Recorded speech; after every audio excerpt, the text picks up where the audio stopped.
Unidentified.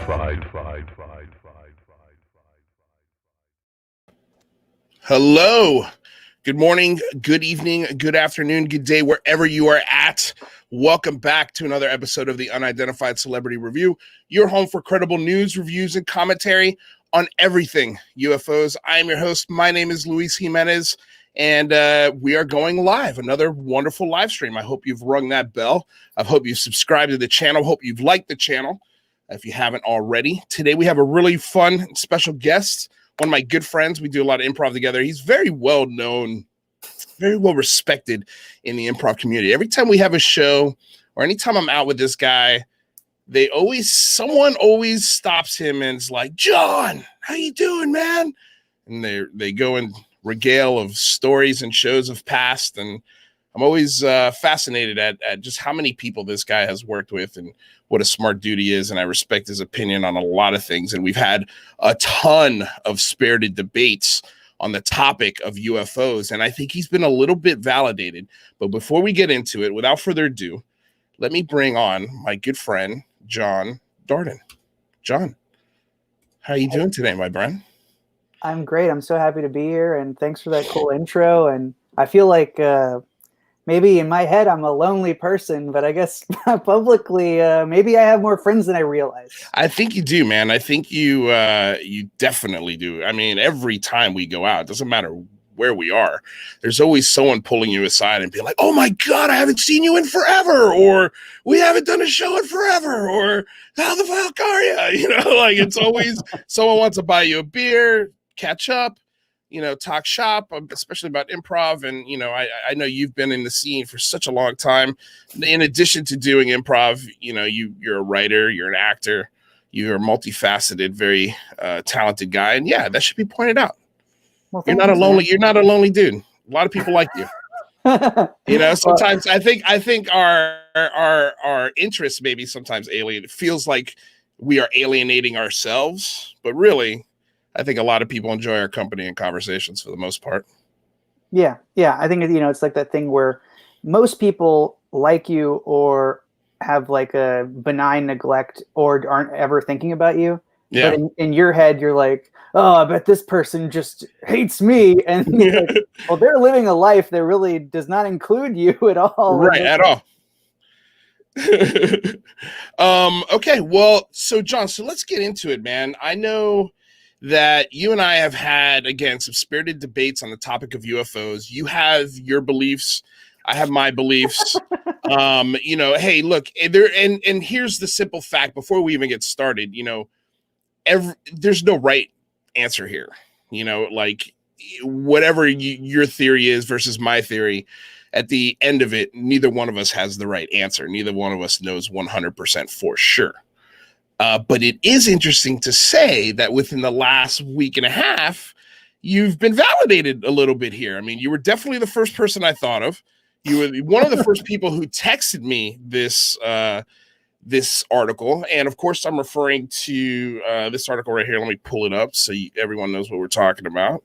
Pull it up. And it is the NBC News article about the father, literally, that's what they call him, the father of the space program in Israel, Haim Eshed, and his claims that there is a galactic federation, that there are bases on Mars, and that we have an agreement with these beings. And I don't even know where to start on this with you, other than let me get your thoughts on it first off.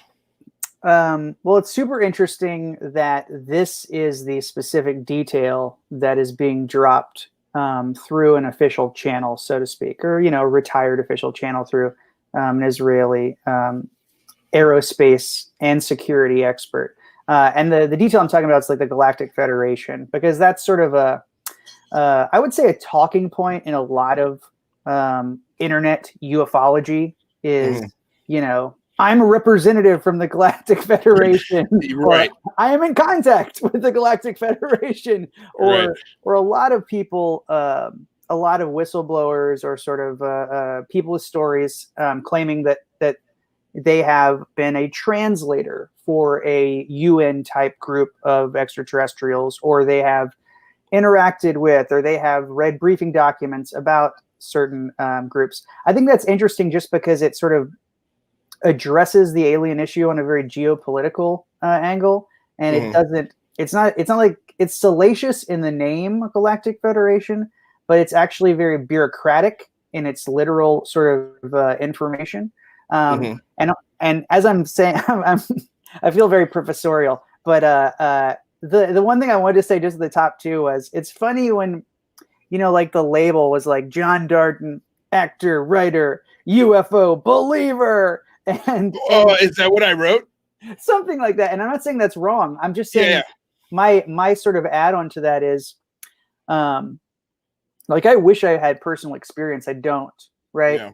But I feel like I've seen and read enough sort of witness testimony that I've personally been persuaded that everyone is not a disinformation agent or completely mistaken or crazy.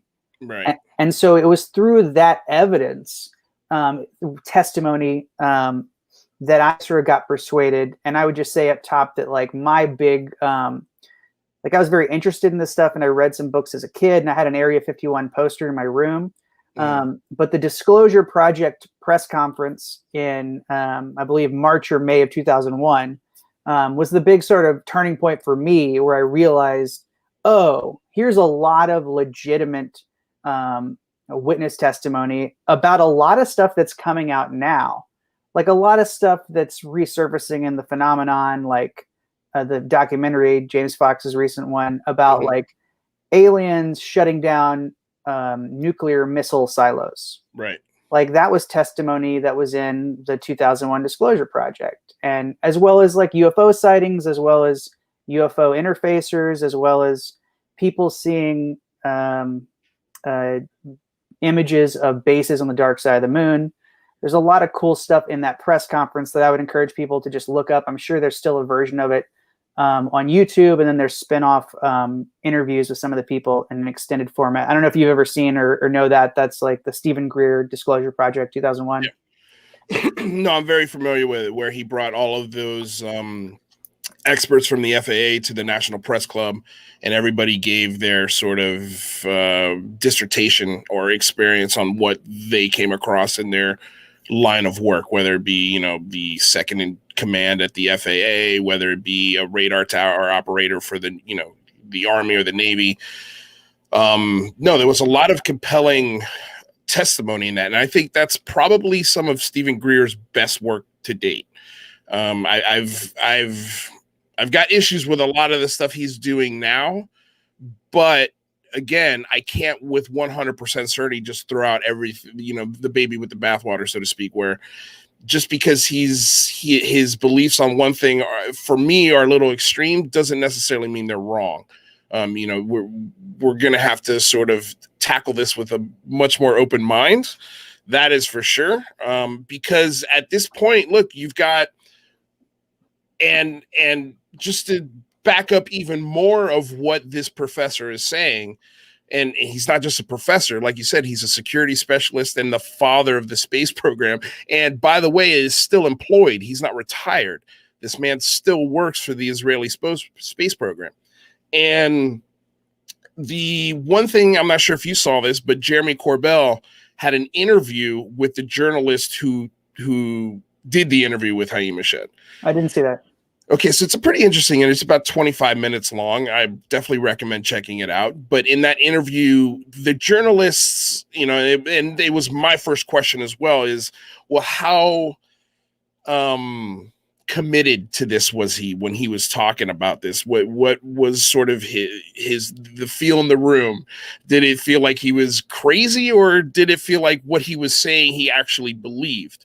And according to this journalist, he was, first of all, it was like the first thing he wanted to talk about as soon as he sat down. And he seemed, according to the journalist, very sane. Seemed to have his head on his shoulders, and he knew what he was talking about. Now, these are all, things that sort of make me feel a little better, at least sort of taking the story for what he's saying. But my issues with it are, and I'm sure, I sent you the clips of my show and my opinions on what, Haim Ashed's claims are. But with extraordinary claims, man, we're going to need some extraordinary proof.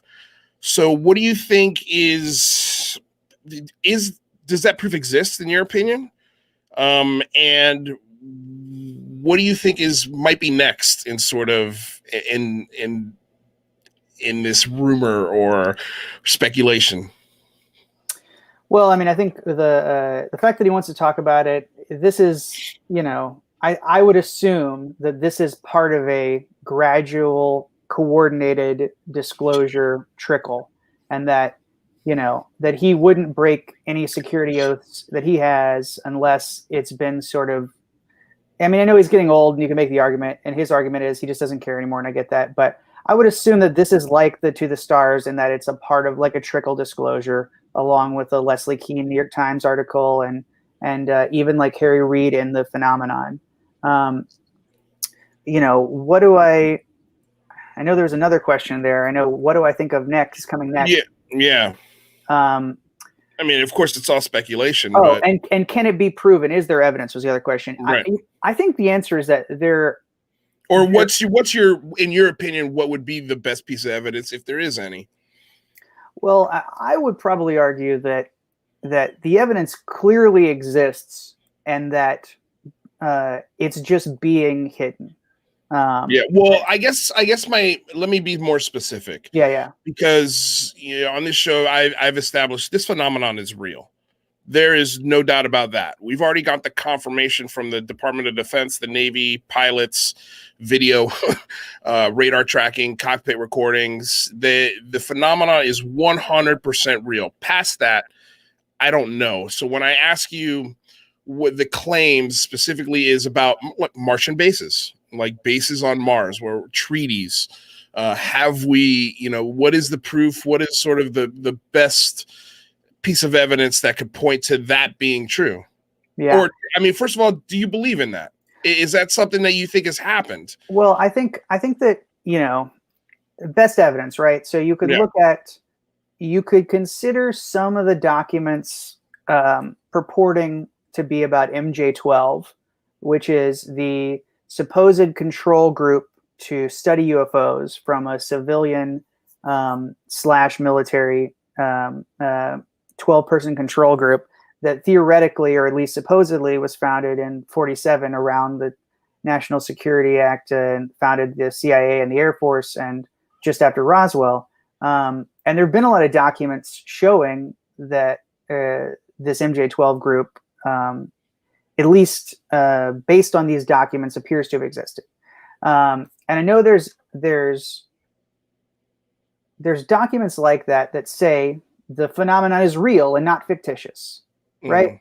There's a lot of these documents. Now, if you're asking me, like, do I think that we need a video of an alien, or we need a video? And I guess like what I was getting to there was, I'm sure there are documents showing treaties.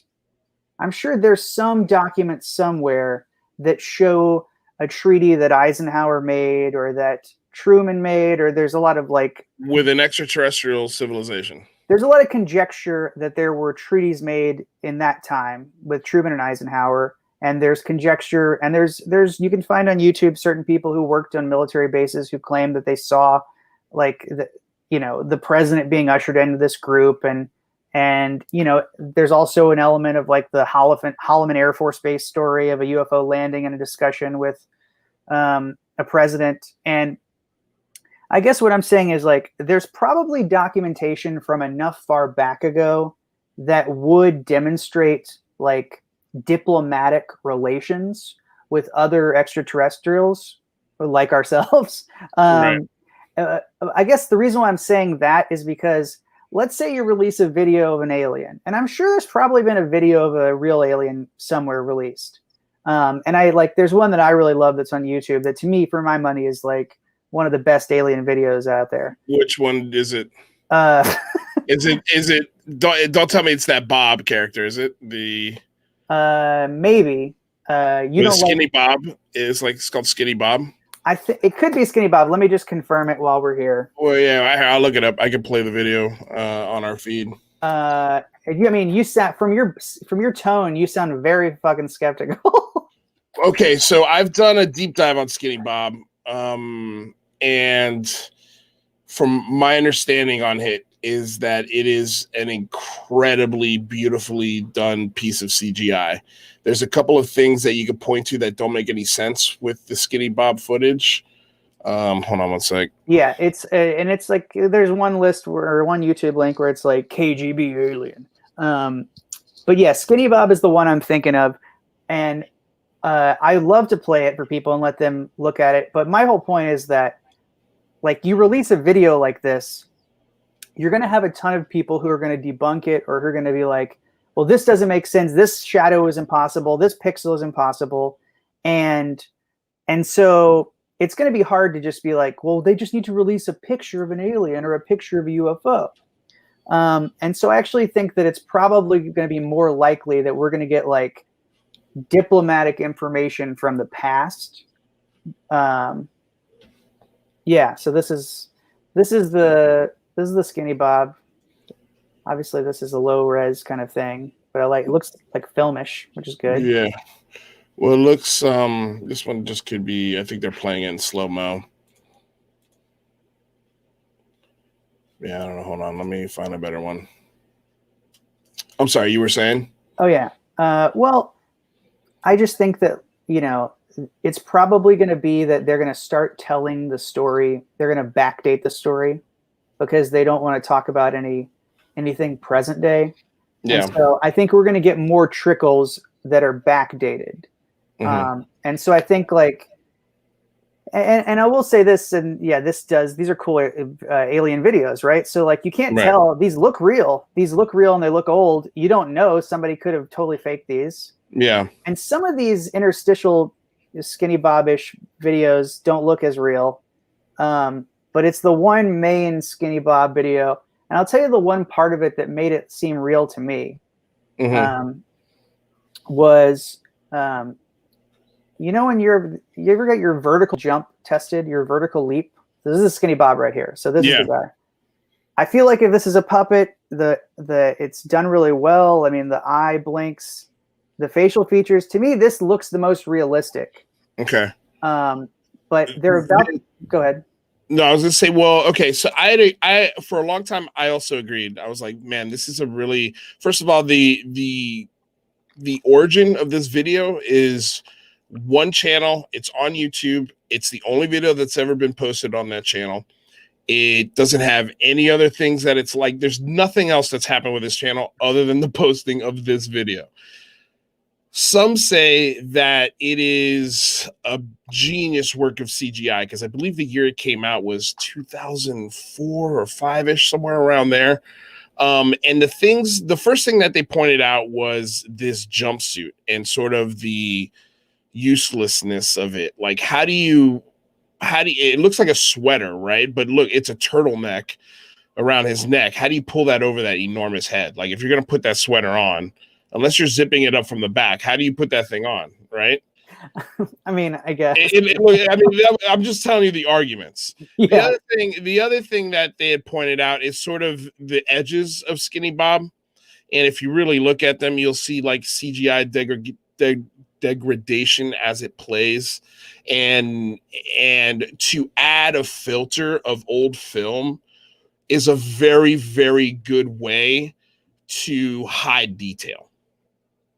So there's a lot of things that are cool about this video, but there's also a lot of red flags about it as well. The eye blinking, as I don't think it's a puppet at all. If it's fake, it's 100% CGI. If it's real, holy cow, that's pretty wild. Here's the thing is that nobody knows, but from the research I've done on it, the special effects expert that looked at this was like, this is CGI. Well, play it. I don't doubt that that's a possibility. And my argument was not that it's a real alien, but that it's the most realistic video I've ever seen. Now this part coming up, right, when they get to the top of his head, there's a little bitty thing on top, which I recognize. So that thing right there, right? So that's like at that's like if you're testing your vertical jump or you're at a doctor's office, that's a height measurement, right? So to me, and again, it doesn't preclude it from being a clever fake.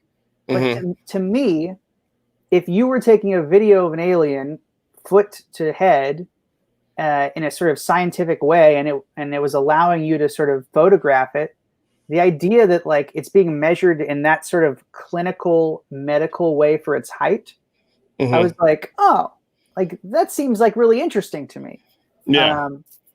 But look, it's definitely a detail that if you faked it, man, you'd really have to be incredibly clever to be like, let's make it like a doctor's office, you know, and we'll put some measuring things, you know, like just like this, just like you explained. Yeah. You know, you would have to have a wild imagination. But then again, if you're the type of person who has the capability of creating this from scratch, you know, or, you know, like, hey, this also, the one argument that I thought was really cool was somebody might have put this out there to get a job. Just, I mean, if you think about it, like how many people this could have fooled if it is fake, and you pull up into a job and you're a special effects guy and you put this as part of your portfolio, there's a good chance that whoever you're interviewing with has seen this at some point, if that makes sense. Yeah, I do think it makes sense. And here's the thing about a lot of this stuff, which is to say that I'm in no position to like confirm or deny the validity of anything, because I don't have any insider information personally, and I don't have any like, you know, contact or anything like that, right? But I think that like that's why the individual videos of craft or aliens, like you're pointing out, are dangerous to like stake yourself on. This is the proof, right? But I do think, and I think the reason why I was bringing it up was, say that there is a real video released, none of us would know, and none of us would have, without having personal experience, like none of us would actually have the knowledge base to understand, oh, this sketch of a X alien is actually like exactly what they look like, because we just don't know. And a lot of times we'd be like, well, that looks fake, maybe because it's beyond the scope of our sort of imagination, but also maybe because it completely is fake. So I tend to go on the route of like researching a bunch of stuff and then trying to find correlations. Well, here's one thing that I can think of that sort of validates exactly what you just said. And for me, that's 9/11. Like when I was 21 when that happened, and I remember it, you know, at least I think I remember it as vividly as I do. And then when I watch replays of it, you know, now almost 20 years later, you sort of sit back and you go, damn, dude, that looks fake. It almost looks fake. It's so fantastical. It's just so crazy that you, like you said, you're just like, man, that's either real or it's a really good fake. And yeah, so I totally understand what you're saying from that aspect. You know, right after 9/11, there was this like fake picture going around on email chains that was a guy standing at the top of one of the World Trade Centers with a plane coming right in. Yes, he was like taking a selfie or something. Yeah, and it was like fake, and it was kind of like your point. Some dude came out and was like, "No, it was a joke," and they got out of hand. Yeah. Like a week after 9/11, my family developed a roll of film that we had taken, and we had been in New York like a month and a half before 9/11, and we took pictures on the top of the World Trade Center, and we like totally forgot. And so like a week after 9/11, we found the pictures, and it was our family in that exact pose. Oh, wow. On the top of you know, I don't remember north or south building, but that was super trippy to be, you know, we could have been there on a Tuesday morning taking a tour. It's a very, the whole thing is very disturbing, and I could definitely get into that, but it's a little, it's obviously, believe it or not, more touchy than aliens. Yeah. No, that's a whole nother can of worms, man.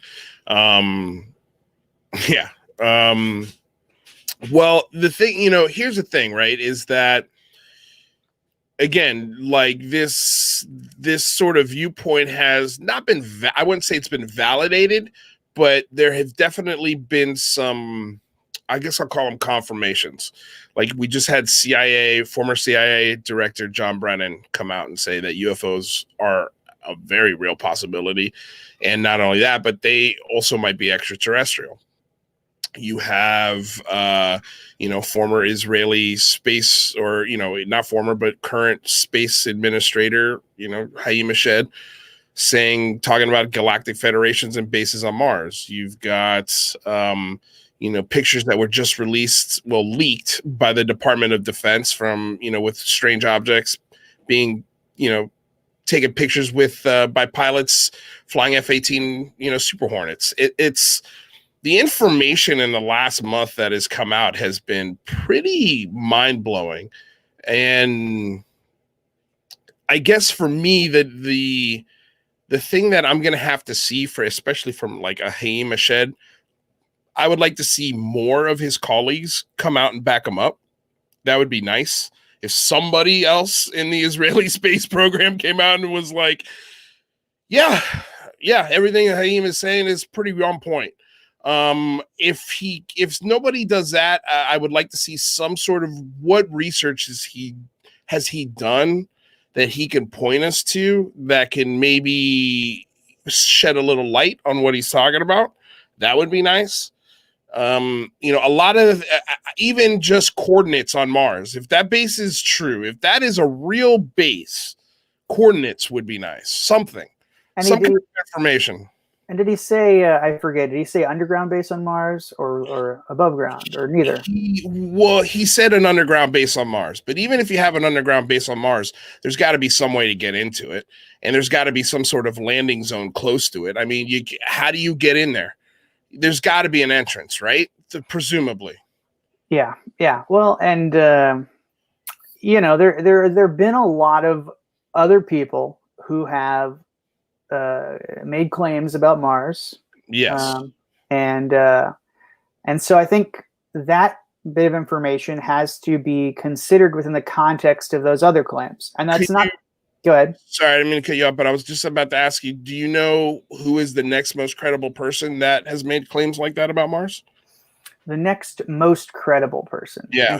That's tough to say. I know the first sort of 3-4 people I'm thinking of don't nearly have the credibility he has. Yeah.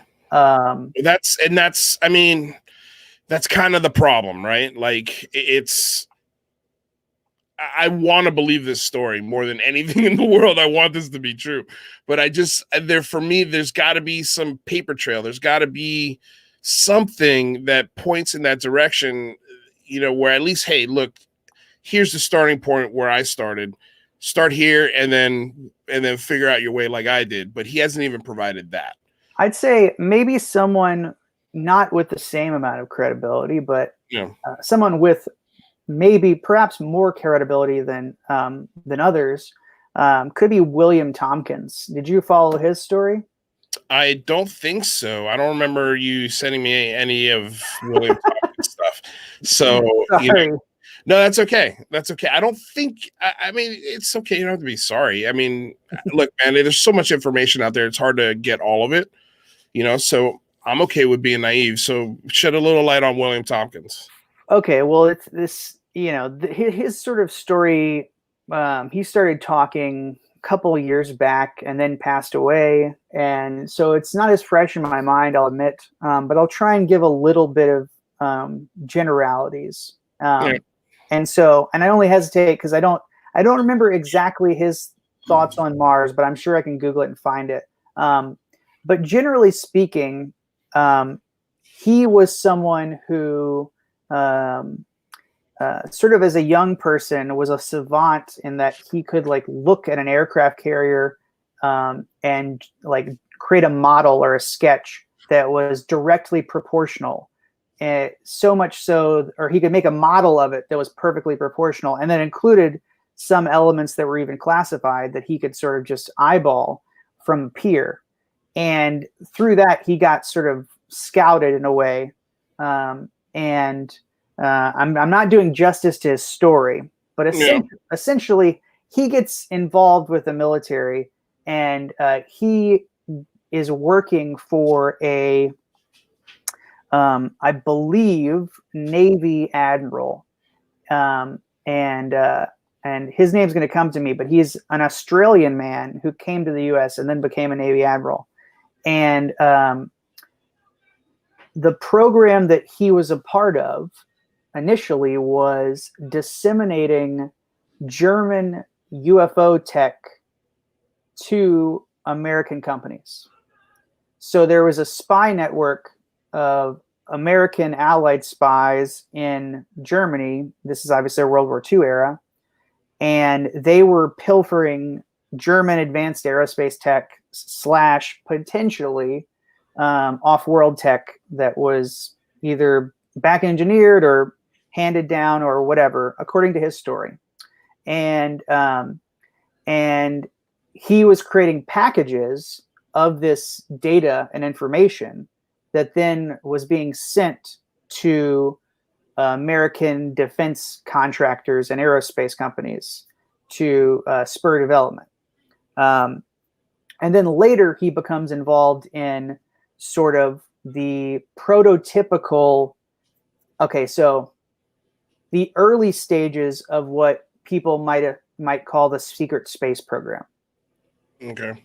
And again, this story very much spirals because he's got a very long life and he's got a lot of claims in this subject matter, but he made sketches of spaceships and was sort of involved in the initial plans to put a base on every planetoid in our solar system, or like do exactly what you think the military would do, which is put an outpost in every single place immediately as soon as possible. And the fact that we got to the moon in 1969, and the fact that we're being told that we haven't really gone anywhere else, at least in a manned mission capacity, sort of belies the obvious military manifest destiny sort of American ethos of discovery that, of course, we would continue, if allowed, to progress through our solar system and also to colonize, because that just seems like such a, if at all humanly and economically possible, such an obvious sort of next step. Okay, well, let me ask you this. How much do you believe those claims? I mean, serious question. Do you think the claims that he's making are 100% valid? Or do you think there are holes in the story? Or, let's just say this is Vegas. Okay. And you had to, and it's what is that game? Roulette, where you just put, money on black or red. Like, what would you put your money on? If you, and it's like, you have to make the bet. They're putting a gun in your head, is this a credible story? Or do you think that that would be a tough thing to do? Because the last thing you said was very interesting. Is it economically possible to hide a space program on that level? Yeah, well, it's a tough question. I would say that the fact that he has some contemporaneous documentation of his story is at least some evidence towards his veracity. Yeah. Now there's a lot of claims that he's making that, how do you sort of fully vet them, right? Now he does the admiral who I'm thinking of. I just don't want to say because I can't remember the name. It's a very weird name. It's Admiral Rittenbacher, something like that. No, I'm just not getting it right, but I'll look it up. But I think that he is in the ballpark. I remember listening to a lot of the interviews he did. He said a lot of crazy stuff, like that Neil Armstrong was warned off the moon by big imposing spaceships. Yeah. And he even made a drawing of that, which let's see if I can pull that up. While you're finding that, I've got an article here that tomorrow's show is all about, and I guess I'll talk about it a little bit here. Or not tomorrow, but Friday's show. I'm going to start editing this show tomorrow. So this is an article from the debrief.org, and it's titled Space Force to Triple in Size by 2021. So the size of the active duty Space Force is 2,400 people. Okay, it's nothing. It's nobody. So by the end of 2021, they're hoping to have 6,400 troops in the Space Force. Now, the thing that caught my eye that I found incredibly interesting was that in let me see what year it was. I don't want to get the year wrong. Just give me one moment. Let me find it. So, God. What's up, Brad? Welcome to the stream, my friend. If you have any questions, let me know. Don't hesitate. Right now, we're talking about budgets. Well, and I'll read this. I'll read this while you're looking. And so go for it. It's not dead air of us just both being like, oh. I just found it. Okay, but yeah, go first. You know what? Actually, do me a favor. Text me the link to what you're looking at, so that way everyone can see what we're talking about. Yeah, sure. And while you're doing that, let me just give you this real quick because I just found it interesting. So, doesn't matter the year. I mean, it was a few years ago, like 2 years ago, when they were calling the Space Force. It was known as the Space Corps, right? CORPS. And it was passed by the House of Representatives in 2017 under the NDAA, which is the National Defense Authorization Act. According to the Senate Armed Services Committee, it was estimated to cost a staggering $696 billion to start the Space Force, and that was without getting it actually into space, like to launch things into space. They were just talking about starting the Space Force, figuring out what vehicles are going to do, all of those things. This is not launching things into space. This is not getting the program literally off the ground and into a different orbit. This is just to start it. They were asking for $696 billion. Do you know, and I have it right here, what the entire budget for the military is right now? I don't. It's 718 billion. For some reason, this is not blowing up. It's okay. But it's $718 billion is our current. So they are literally, so to fund the Air Force, the Navy, the Marines. Who else am I missing? The Coast Guard. And yeah, I guess this would be the Army, and this would be the sixth, the Space Force. So to do all five of those, it's $719 billion or whatever it is, just north of $700 billion. To start the Space Force, they're asking for basically that entire budget just to start it. So that's why I hope we're answering your questions here, Brad. But how is it possible for somebody to claim that we've had not only, visited the moon, but that we secretly have expanded our reach into other planets, and we've put stations or checkpoints at other planets? It would be insanely expensive. And the reason why I think that, yes, I agree with you on some levels that that absolutely, if the military got their little grubby hands into space, why wouldn't they, expand as much as they possibly could? It makes sense, but the problem is that once we beat the Russians to the moon, space race was over. Like the Cold War essentially ended, not too long after that. And going to space is expensive. Like, it's an expensive endeavor, and it's dangerous.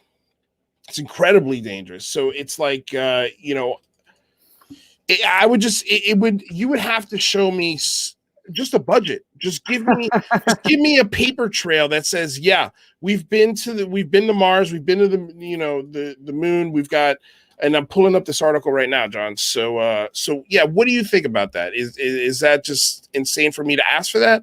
Or is that, you know, a reasonable thing to ask for? It's a reasonable thing to ask for, but I think that you have to just think about it. And this sounds like a very clever dodge to be like, forget the numbers, think about it intuitively. But think about it intuitively.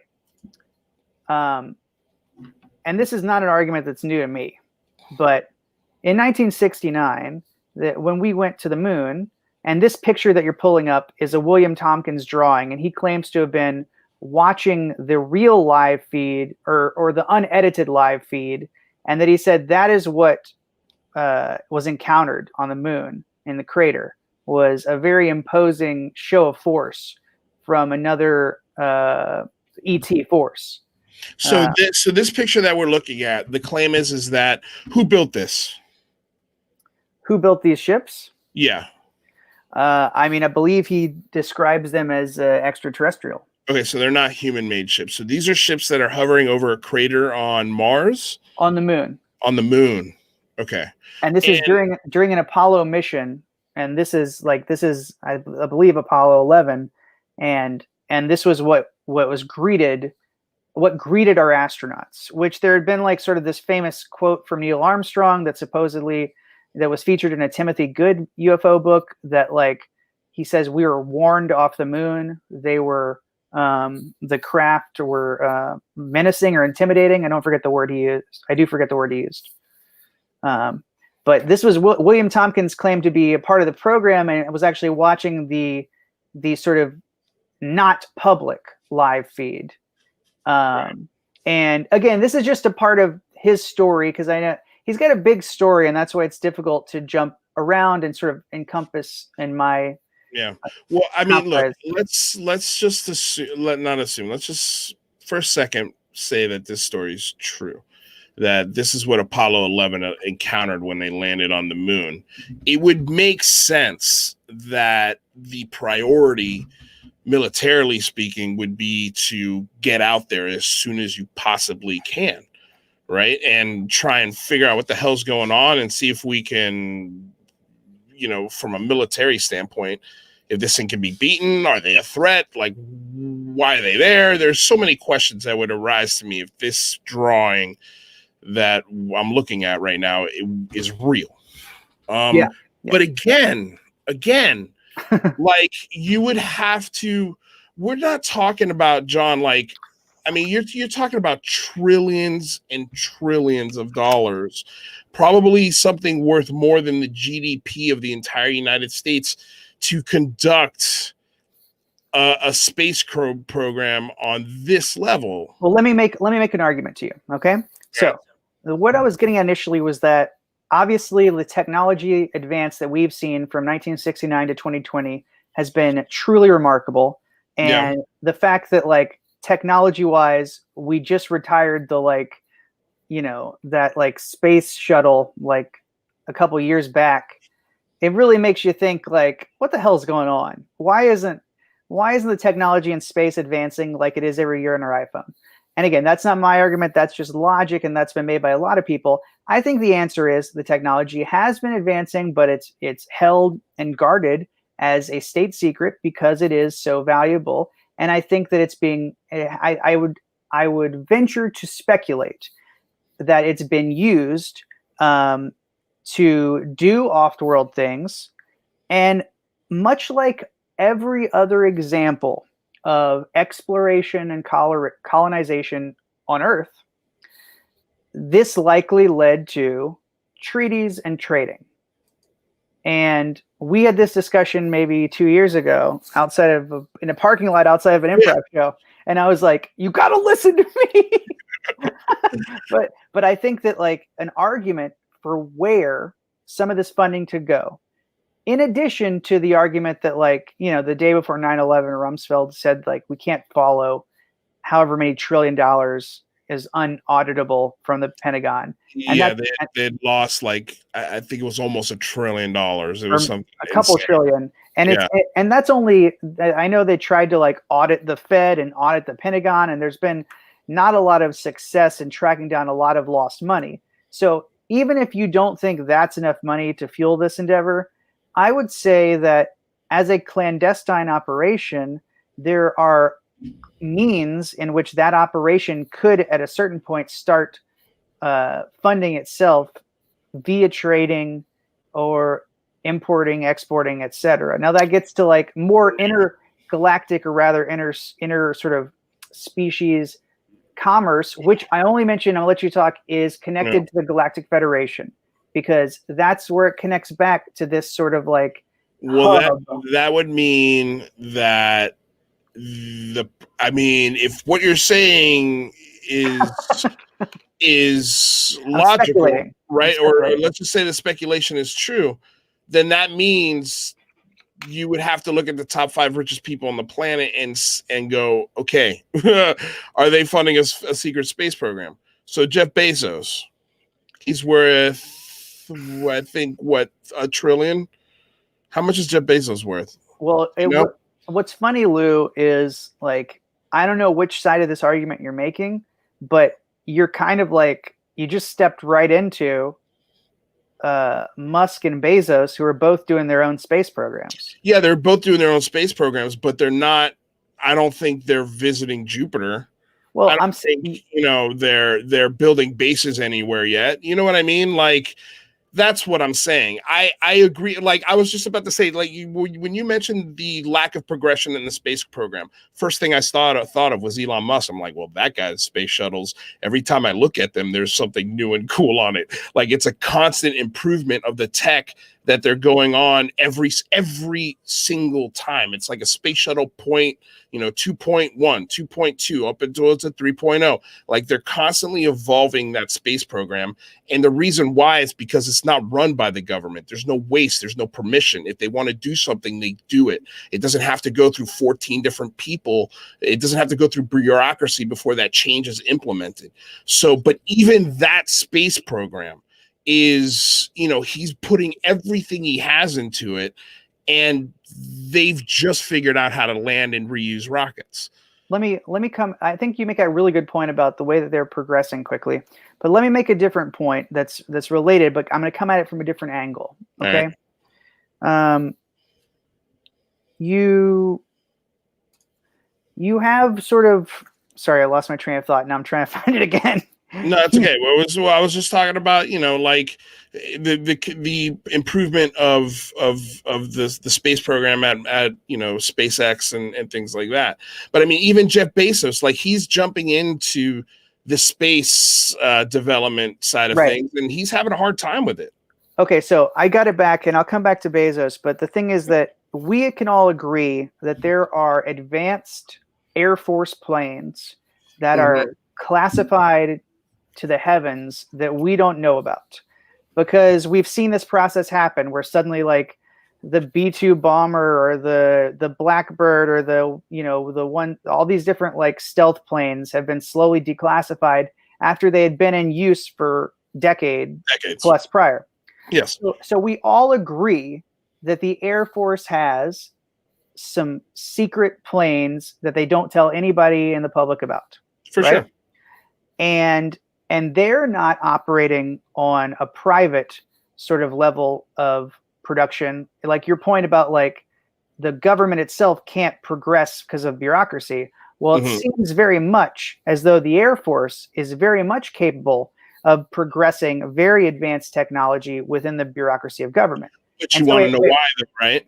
Well, I have one more point. Okay, go for it.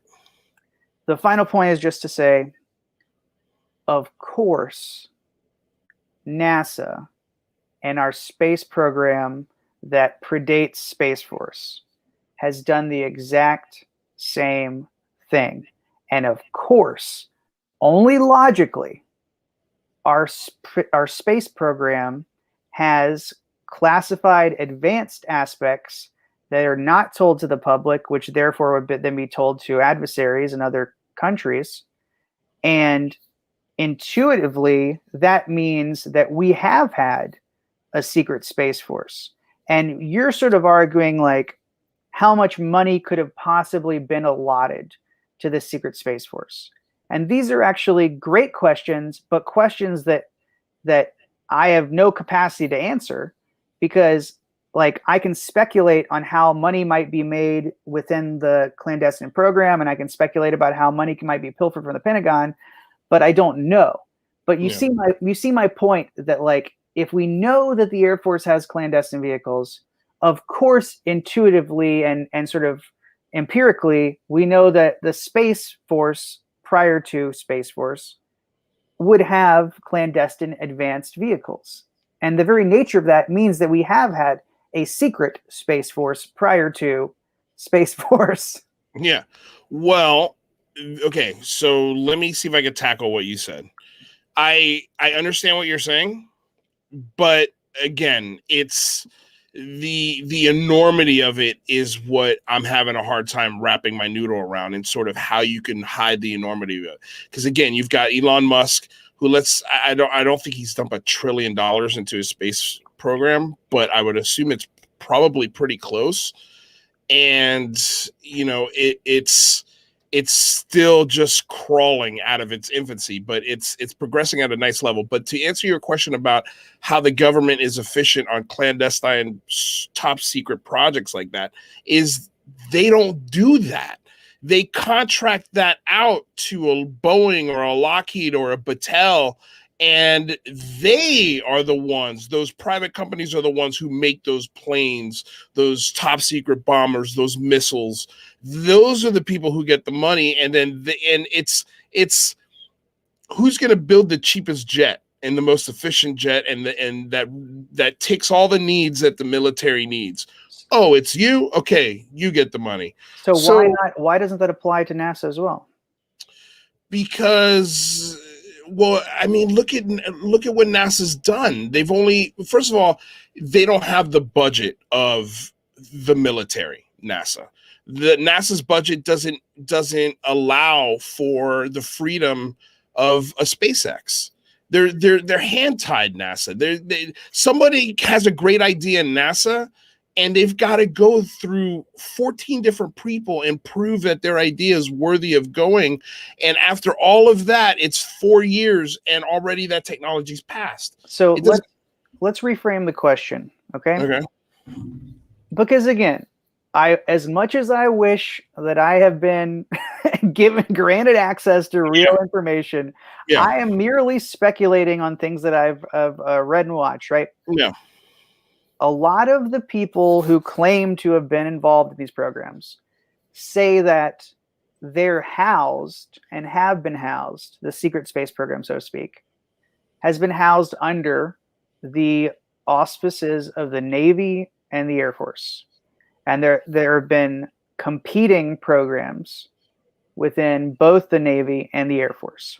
And a lot of people have made the argument that space is much like water, and therefore spaceships are most akin to submarines because they have to be self-contained, livable units traveling in an inhospitable environment. Mm-hmm. Just like a submarine, you know, if there's any break in the whole crew is lost. Same somewhat with a spaceship.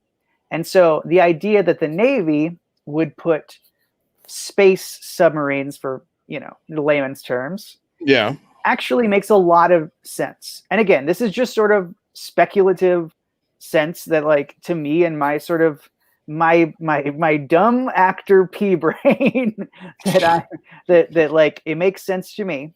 And so all I would say to you is that these people, and again, that sounds crazy, these people, but people who have claimed to be in the know, more in the know than I am, which would be anybody who's slightly in the know, say that it's actually the Navy and the Air Force who are being involved in this. And so you're saying, well, NASA doesn't contract with these other people. Well, I would argue the Navy and the Air Force does, and that was the point you were making.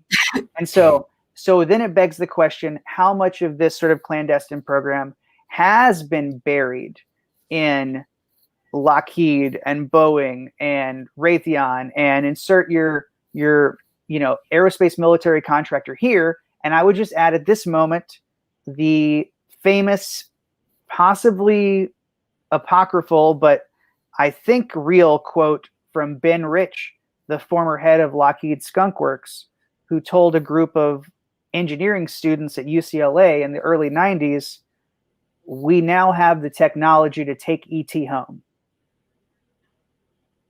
So so Ben Rich was the head of Skunk Works, which is the new development group at Lockheed, which is an aerospace / flight contractor. So again,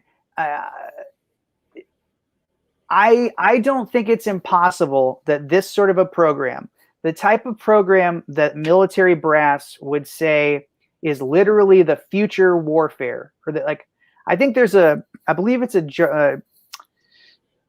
it a MacArthur quote? General MacArthur, someone in that era, maybe MacArthur, is quoted as saying, like, the next war will take place in space. Have you ever heard that quote? Yeah. Like, they were anticipating even as early as the 50s and 60s that the sort of militarization and domination of space was the final frontier of the military. And at that time, the American military was so dominant globally post World War II that you can see how they might have began the march in that direction. I think the 60s, publicly at least, showed that they were making these great strides towards dominating space. I would just say they'd find a way to fund it. That would just be my response after saying so much. Yeah. I wouldn't say it's impossible. I would just say that it's unlikely. Only just because it's, again, man, where are you going to allocate those dollars? How are you going to hide those dollars that are being spent? And let's just say, when you say space submarine, right? That the first question that popped in my head for you was, well, do you think we have a vehicle that has a capability of launching from Earth's atmosphere and going into zero gravity space, maneuvering in space, and then finding its way back to Earth with occupants inside, not like a drone or anything, or a missile? I'm talking about a vehicle. I mean, the question is just, do I think? Yeah. Because I mean, look, that would be a massive feat of engineering, because we don't have that now other than a space shuttle, like that is the closest thing we would have to something like that. And even that has it has a very hard time doing that. It's a big deal anytime the space shuttle is launched. That's what, Elon Musk is making sort of irrelevant. He's sort of taking the time frame of those things and making it a lot shorter and making it a lot cheaper to do. But it's, like, can you imagine if we had a jet I know we have jets that have the capability of going very, very, very, very, very high as, zero gravity high? Do they have that capability? I mean, dude, I mean, the question is, like, what do I personally think? I mean, sure, of course, I would, if I had to just make an assumption, I would say we probably do have that technology. And The only reason why I would say that is if the known technology is that we can get right up here and then come back down. And you're asking me if I think the clandestine technology is, can we get all the way up here and then come back down?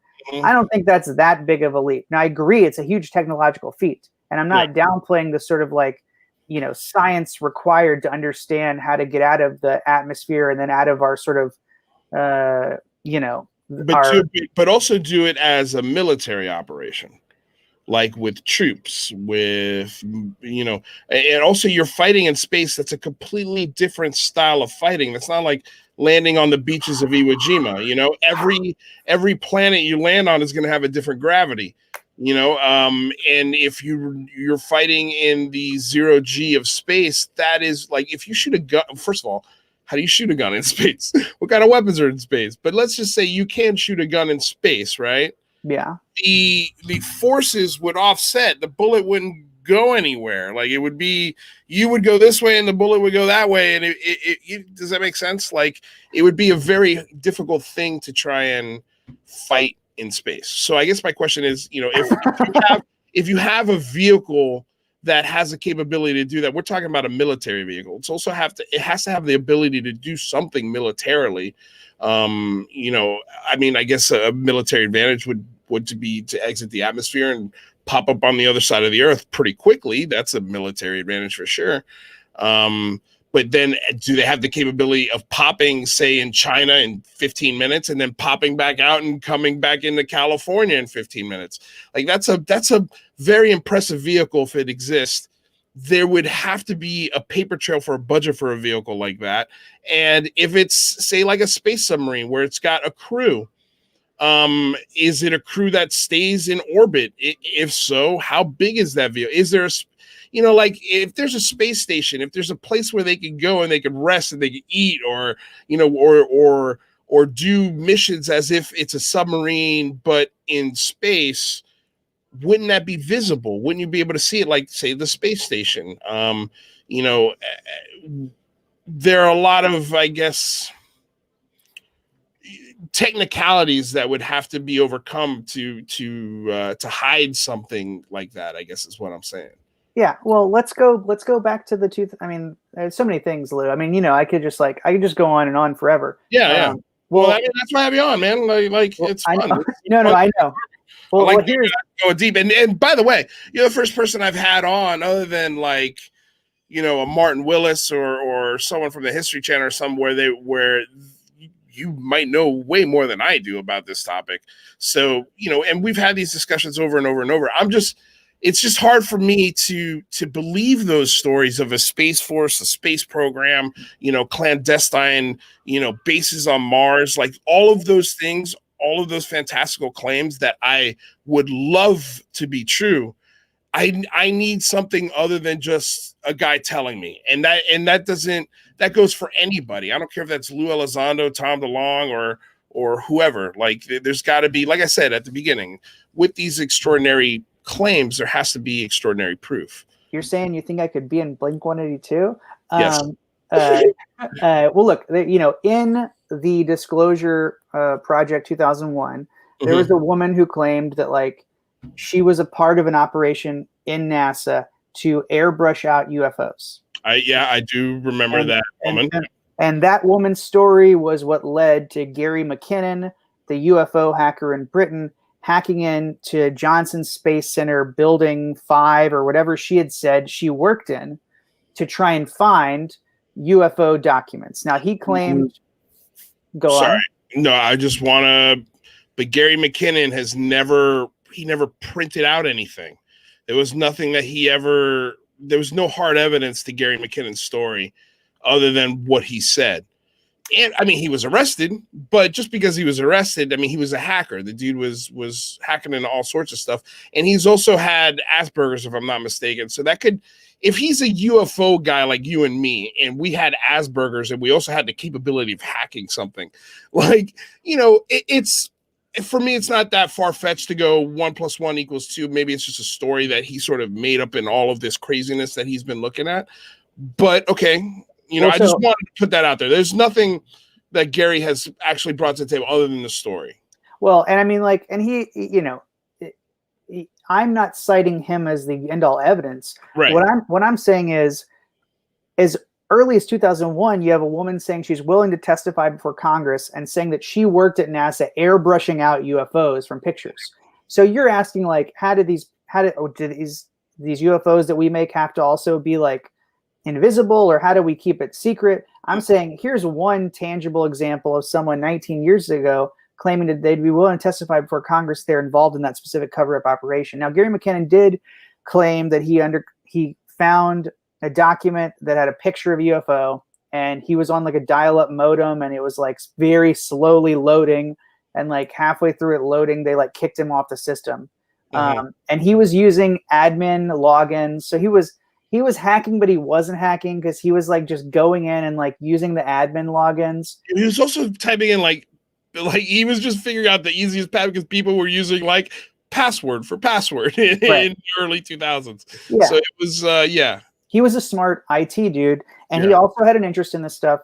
And then there's sort of like somewhat disputed claims that he came across ship-to-ship transfers of alleged like the USSS, like United States Spaceship or something, Hillencutter or whatever it would be.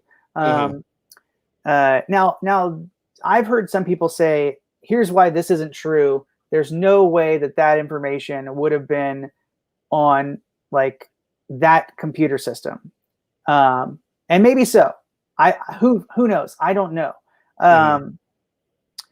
But like, we're going back to Mars again. I would have to bring forward Randy Kramer. Okay, now this is a guy who truly, this dude says a lot of stuff that like is mind-bending and sort of out there. And so it's like any one of these people. It's like I can't be like, I know this is true. But what I can say is this is a really interesting story.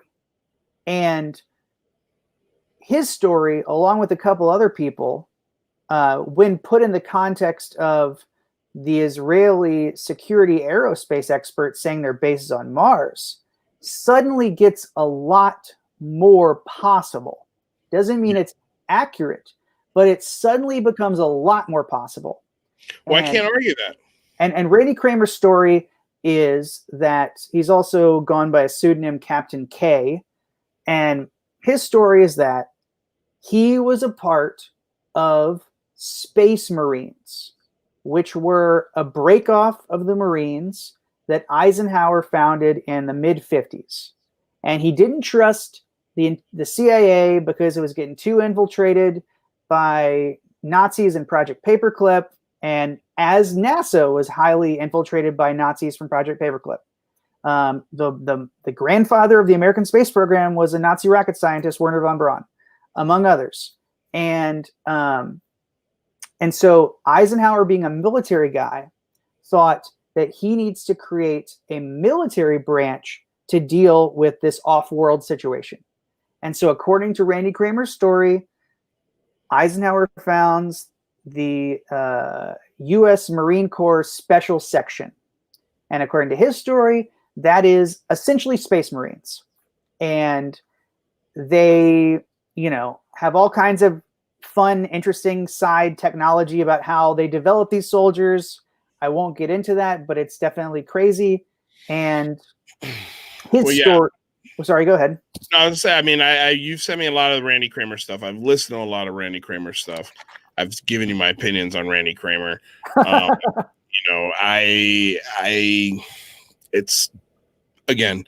It's just a hard pill for me to swallow. But you are right. When again, the father of the Israeli space program comes out and sort of confirms some of the things that Randy Kramer has claimed, it makes me pause for sure and go, okay, well, maybe a broken clock is right more than twice a day. It definitely made me pause and go, okay, well, that's why I said you're the first person I thought about, because it sort of validates a little bit of I wouldn't say your beliefs, but things that you're open-minded enough to look at and at least put yourself in a position where you can say to yourself, hey, this is plausible. Like, this is not as crazy as people make it sound. And, now you've got a top Israeli scientist backing that. So, until, and like I said, when we started this conversation, neither one of us know. Hey, Taryn, welcome. Awesome to have you here. Thank you so much for joining us. I've got my good friend, John Dardenne. We're talking Mars bases. We're talking budgets. We're talking all sorts of fun stuff. It's a very long, in-depth conversation, but it's look, dude, you know, we're just gonna have to wait and see. We're gonna have to wait and see, and unfortunately, you and I are just lapdogs. We're just sitting here. We're waiting for the scraps, and we just chew on the scraps we get. Let me try and give people some scraps to get into, and my philosophy was always, I'm never gonna know what is real, what is disinformation. I might have indications this person feels trustworthy. I might have indications this person like doesn't feel trustworthy. But at the end of the day, I'm not going to know. But I thought, you know what might be interesting? Why don't I try and just get a lot of this information and put it in the back of my head and see if it ever correlates with the new information that I come across, if that makes sense. Right. And so the Kramer story is he did 17 years on Mars as a space soldier, and he was a part of a forward operating base in sort of a cold Arctic region. And he was involved in regular military kinetic action against multiple alien species on Mars. Right. And again, it's very Starship Troopers. It's very... there are a lot of elements that you could say, okay, well, this is obviously pulling from these sort of pop culture things. Mm-hmm. He describes in detail the interactions he had with these different ET races. Okay. Some of, and I say Starship Troopers because one was an insectoid race, which again, it's very Ender's Game. It's very Ender's Game. It's very Starship Troopers. He said the final, queen at the end of Ender's Game, the film, is very reminiscent of his experience. He's gotten into like details about, their socio hierarchy and these different races. It's just very interesting. And here's my thing, right? But they're again, like. To me, it sounds crazy. It's like when I hear this, if those claims are true, right?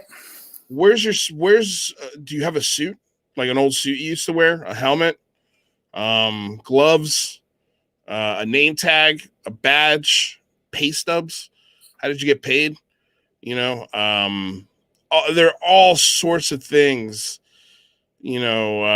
Orders, any sort of memos saying you need to report somewhere, anything along those lines that can sort of back up these claims. I would look at, but I would still even question, because anyone can make those things. Anyone can fake those things, man. But you know what you can't fake? You can't fake a budget. You can't fake a paper trail. Like, if this person is really employed by the military, he should have benefits, right? He should be able to take advantage. I mean, look, if the United States military sent you to fucking Mars to go interact with insects, you better have veteran health care. You better have pay stuff. Like, there's other than just your story. Well, and let me add to this story, which is to say, again, not that like all the eggs are in this one basket, right. Not to say that like he has to be telling the truth and everything he's saying is real. But I will just say that a lot of people's story is that we do have advanced travel technology to these other planets. And we also do, and here's a huge leap that, probably I shouldn't even drop, but like, there are a lot of other whistleblowers who say that some of this technology does involve like time manipulation. And I know like just a couple days ago, there was a Vice article about like teleportation. Right. Yeah, I read about that. And there's also been a lot of like confusing quantum time issues where people are like discovering with quantum computing that like you can have two sort of, I don't know what the right word is, like atoms or quarks or sort of small bits or neurons or electrons or something in two different places at once. And they're trying to like sort of rationalize how this is working, but they also think it's like theoretical proof that like time travel and teleportation is possible. There are other people like Arthur Neumann, Michael Relf, Andrew Bashago, who all claim that they went to Mars. And they claim to have gone via a jump room, which would be like a teleportation type room. And again, I can't like stake my sort of self on these other people's claims, but I think that they are worthy of investigation if this is something that you're curious about. Right. And well, I can't argue with that. I mean, it's definitely worth an investigation. I will never, ever, ever say it's not worth an investigation. But just to back up what you're saying about insectoids or right? So, did you get to see that that remake of Unsolved Mysteries on Netflix? Oh, I've been hearing about this, and I never got to see it. Is there it's about an insectoid alien? Yes. Well, they didn't really talk about that part in the show. So the name of so in the Unsolved Mysteries series, they did the Berkshire's UFO case, which was in Berkshire's Maine, if I've got that correct. And they had it is one of the absolute best TV presentations I've ever seen about a UFO case. The way they did this was absolute perfection. But what I found even more interesting is, and of course I love doing research, and I was doing research about Bob Lazar, as a matter of fact. Mm-hmm. And doing my research on Bob, I came across a YouTube channel called The Behavior Panel. And this is a group of 4 guys: Mark Bowden, Greg Hartley, Chase Hughes, and Scott Roos. All of these guys are body language experts or interrogation experts. They've worked for the FBI, the CIA. They've investigated terrorists. They run the gamut on a lot of things. But 2 videos they did. One, and I'll say one because it was fun to check out. They did one on Carol Baskin, which was fun, the Tiger King. But they did one on Bob Lazar. Yeah. And they also did one on the Berkshire UFO witnesses. And after they did their analysis of that case, they had somebody from the show come on to their show and be interrogated in front of the panel. So here are the results. Bob Lazar, in short, full of shit, totally lying, but there are truths to his story. So I think, and I'll get onto quickly what I think my theory on Bob Lazar is. I think he's a Richard Doty. I think he's a disinformation agent. I think some of the things he's saying is absolutely true, but for the most part, I think he's lying to cover tech. And they'd rather have people talking about UFOs and bases at Area 51 than that new bomber or military plane that they're working on. That's what I think Bob Lazar is. And that's the conclusion, not that conclusion, but the conclusion of this behavior panel was that he was lying about the story that he was telling. And they used the Joe Rogan interview. They used the interviews that he did in the 80s with George Knapp and in the early 90s when he was, doing his TV tour. They used all of those interviews and they came to that determination. And it's about a 2.5 hour breakdown of everything Bob Lazar.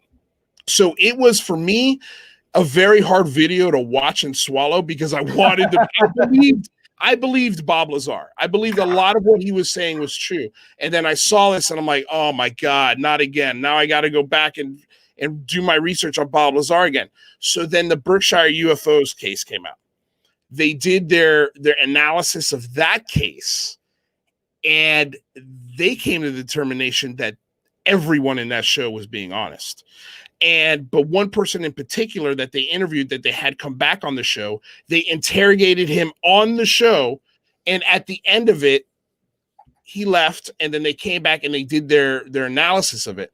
And they came to the analysis again, that this guy was being 100% honest. And in that interview, they really grilled him because at one point he's sort of going over some of the memories that are happening after he didn't say he was abducted, but he was in a room. And in this room, he saw these beings and these beings looked like insects. Yeah. And this is the part where I thought for sure that these interrogation experts were going to be like, okay, just get out of here. This is such bullshit. But all of them all of them came to the determination that this guy was being honest. So, you know, if I'm gonna take it on Bob and say, okay, well, they say Bob's full of shit, they give their reasons why, and all of those reasons seem very valid. And then they go to this other story, and this other story to me is way crazier than anything as Bob ever has claimed. And they come to the determination that it's true. Yeah. You know, like that to me, like that's why I can't throw out when you say, or when any of these people that you're talking about are talking about I keep saying insectoids, but I feel like that's wrong. Insectoids. Insectoids. Okay. So, you know, like for me, that was a hard part of people's story that I would hear insectoid and I'd go, just get out of here, dude. I don't want to deal with you. But after watching that, I would, you know, it convinced me, dude. Like it gave me the data. It gave me the reasons why.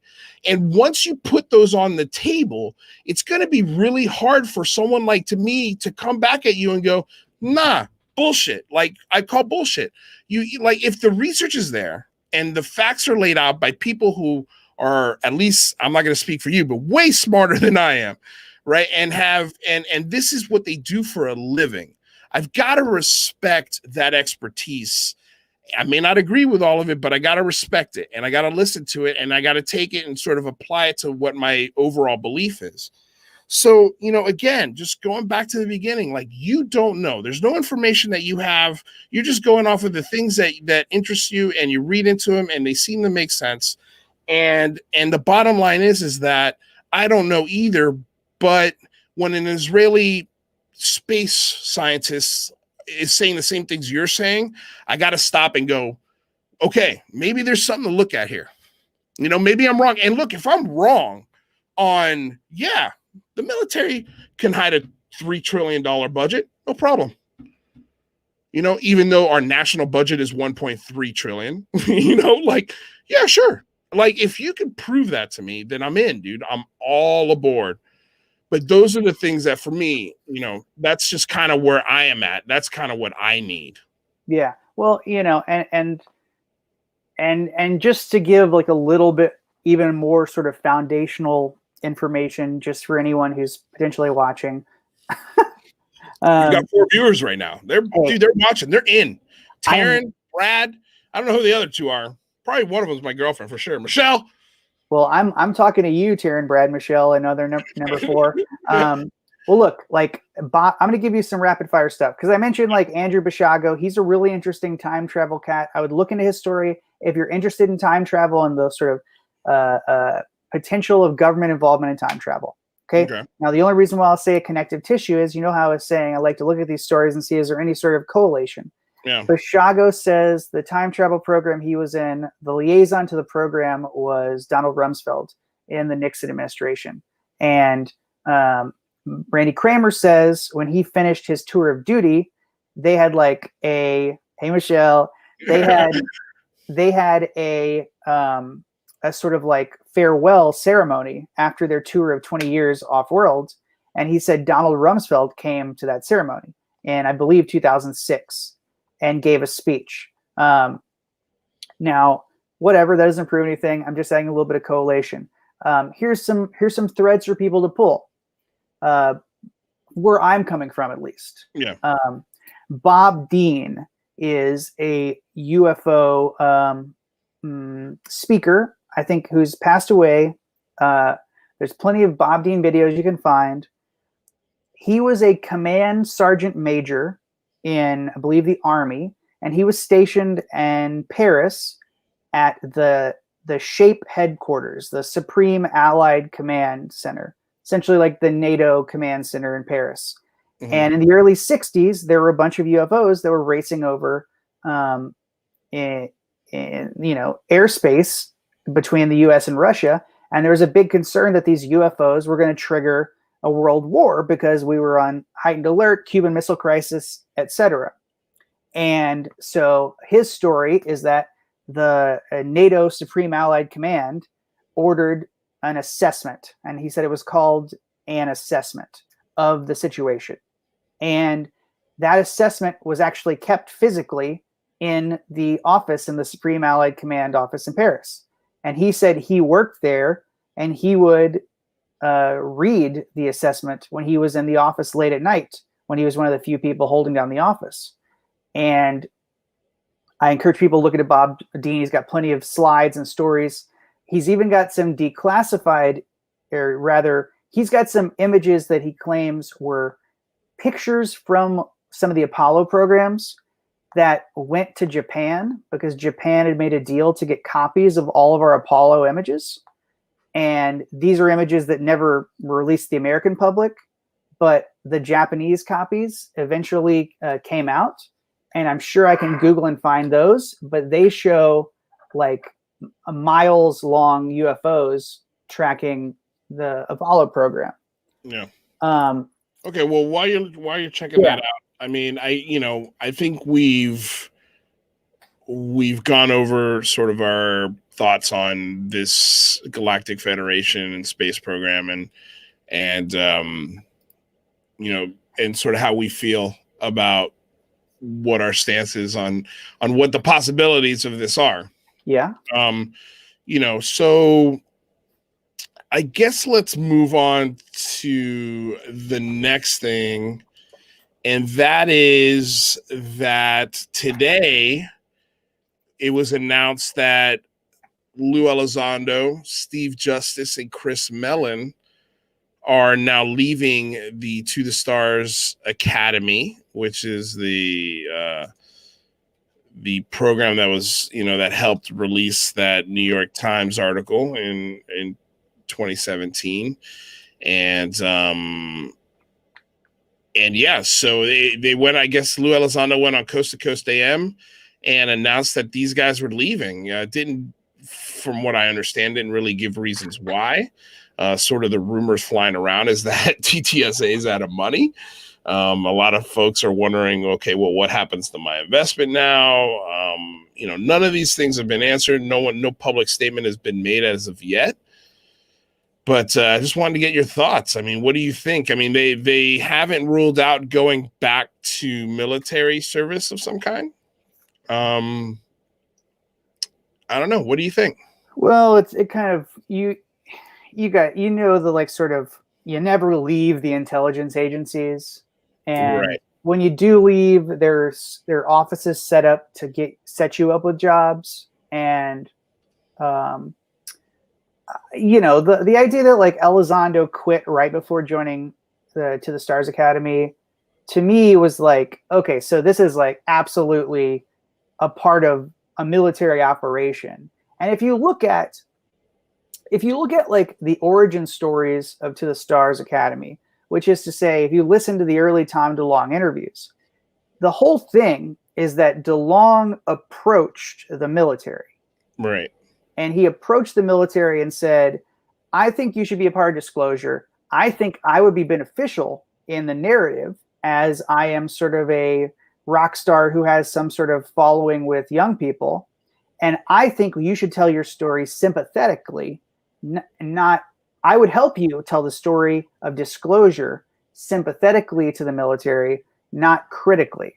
Because a lot of disclosure is like, you lied to us, you've like covered it up. I'm sure there's like been, casualties of the cover up metaphorically and literally. Well, I got to tell you, man, that was my biggest critique on the Unidentified season 1 and season 2 is this pro-military industrial complex feel. Like, oh, the military is super like friendly. They would never lie to the American people. We would never put our soldiers in harm's way to hide a secret, whatever. I was so pissed off that they think we're that stupid. They really think we're that dumb to believe that the military has no nefarious reasons to cover something like this up. Well, and you look at, if you look at the people involved in To the Stars Academy. Yeah, which we have. Well, and including the people who are resigning, and this is like news to me, but it's not like I haven't been following it so closely. These are all people who work in intelligence. Yep. And so these are, I don't know Steve Justice, but I know Mellon and Elizondo worked, either for, alphabet agencies or military intelligence. I'll tell you who Steve Justice is. Steve Justice helped start Lockheed Martin Skunk Works. Okay, there you go. So, I mean, just a military quick contractor. Lou Elizondo was he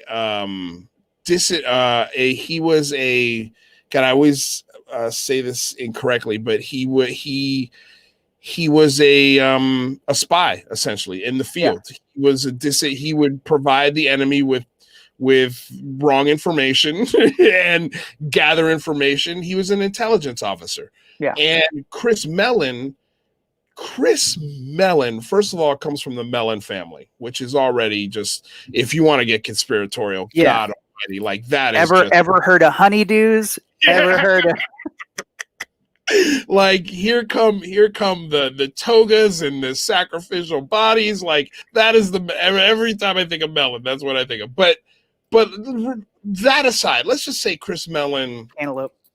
Yeah, let's just say Chris Mellon, it has nothing to do. He is just his own man, right? He has that last name has not afforded him the opportunity to get into these high-level security positions. Let's just say for one moment, I mean, this guy, Chris Mellon, was when the United States lost a nuclear weapon. That happened. The person they sent to find it, Chris Mellon.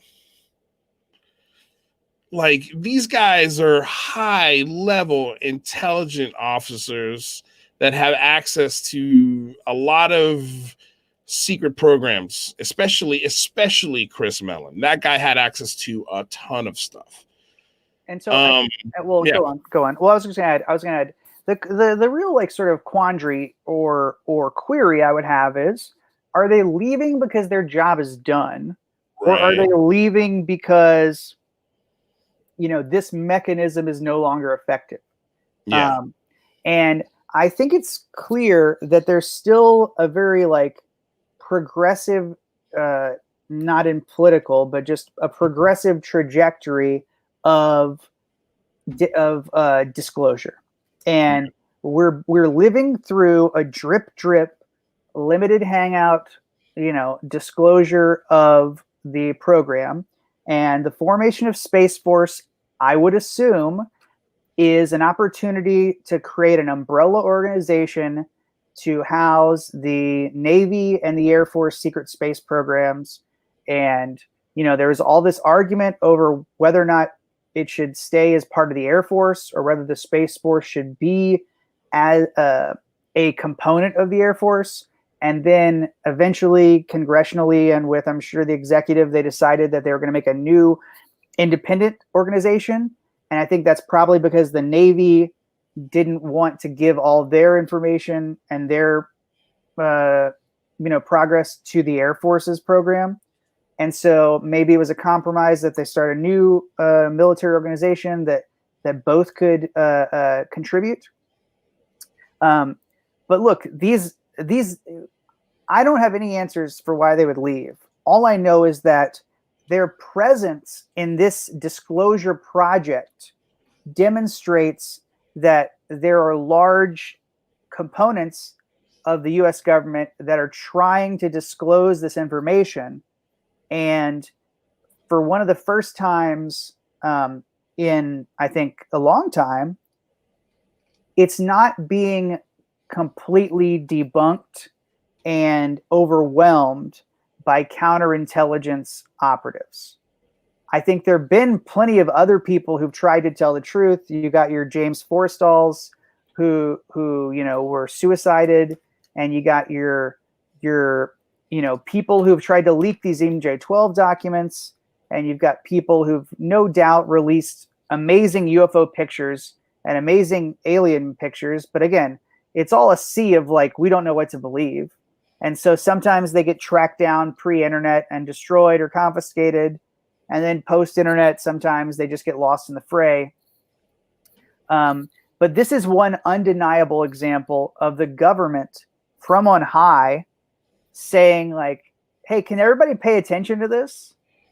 Now, you know, some people might say, well, they're trying even more to get you to pay attention to UFOs to hide some larger truth. Yeah. Like to hide like that actually it's us, but like it's a good cover if everybody thinks it's UFOs. Yeah. Or some people would say actually it's because it's like Nazi spacecraft, or because it's like other elements.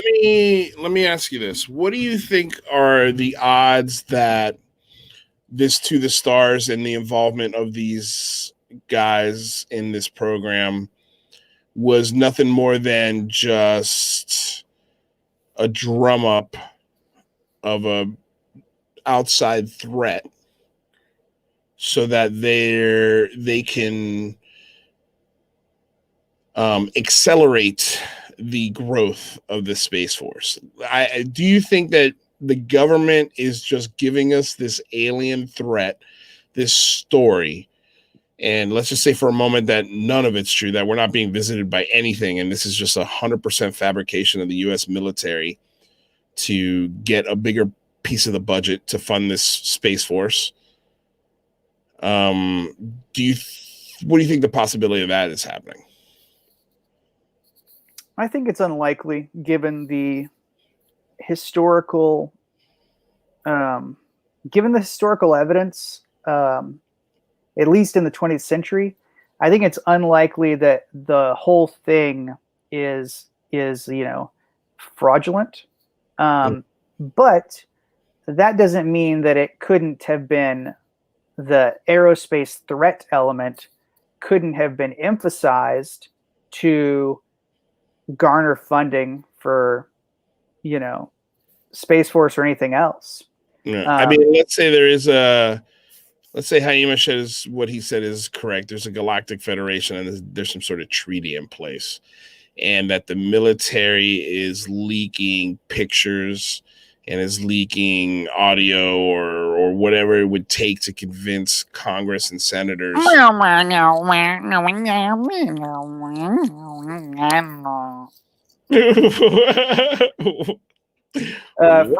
Certain people out there know exactly what I'm talking about. Yeah, right. But let's just say for a moment, right, that is what's going down, and that they are just, like I said, it's just a way for them to either cover part of this budget up, or it's a way for them to get more of the money to budget, or to build out this secret space program.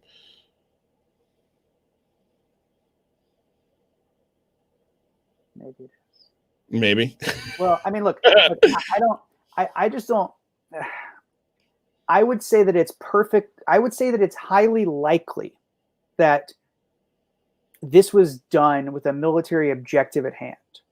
Right. Now, what is debatable is, like, I think that there's a large part of this military objective that is to further this disclosure progression. Mm-hmm. And so but why?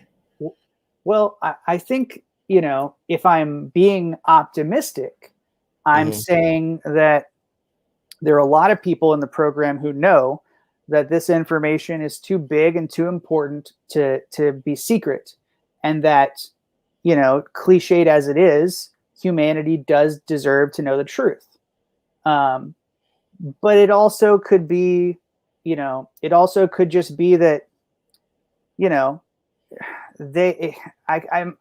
blindly speculating beyond that. I mean, do they have some reason to believe that, like, there will be some event that would there would be some, like, whatever it is, very public event that might just create a, like, intense ripple disclosure, and by slowly trickling out this disclosure before that, it's almost like vaccinating the public, so we have antibodies against the sort of freak out that we might have if there is contact. Because you're asking, when would people know? And, a lot of people are like, they land on the White House lawn, or whatever. Well, 1952, they flew over the Capitol. Okay. And so, pretty clear. 52 flew all over the Capitol. That already happened. Yeah. And so, maybe we are going towards like an actual first contact scenario. By the way, have you ever seen the beginning of Valerian and the City of 1,000 Stars or whatever the fuck it's called? Oh, I know what movie you're talking about, but no, I haven't watched it. Oh, dude, the first 5 minutes is this montage about first contact. Okay. And it's really cool. I mean, the movie itself is interesting, but it's not like great. But like the first 5 minutes, it's got like, I think it's got like a Bowie song or one of the Space Starman or some, or, Space Odyssey or some Oddity or something. But it's a series of first contacts, and it's very cool. So look, I don't know why they're finally letting the cat out of the bag, but I do know that if you look empirically in the last 10 years, what's happened is we have water on the moon. We have ice on the moon. We have water on Mars. We have ice on Mars. The Pope says he will baptize extraterrestrials. This is the Japanese image of from Apollo that Bob Dean had publicized. And you have 3 spacecraft, and the moon is in the top left.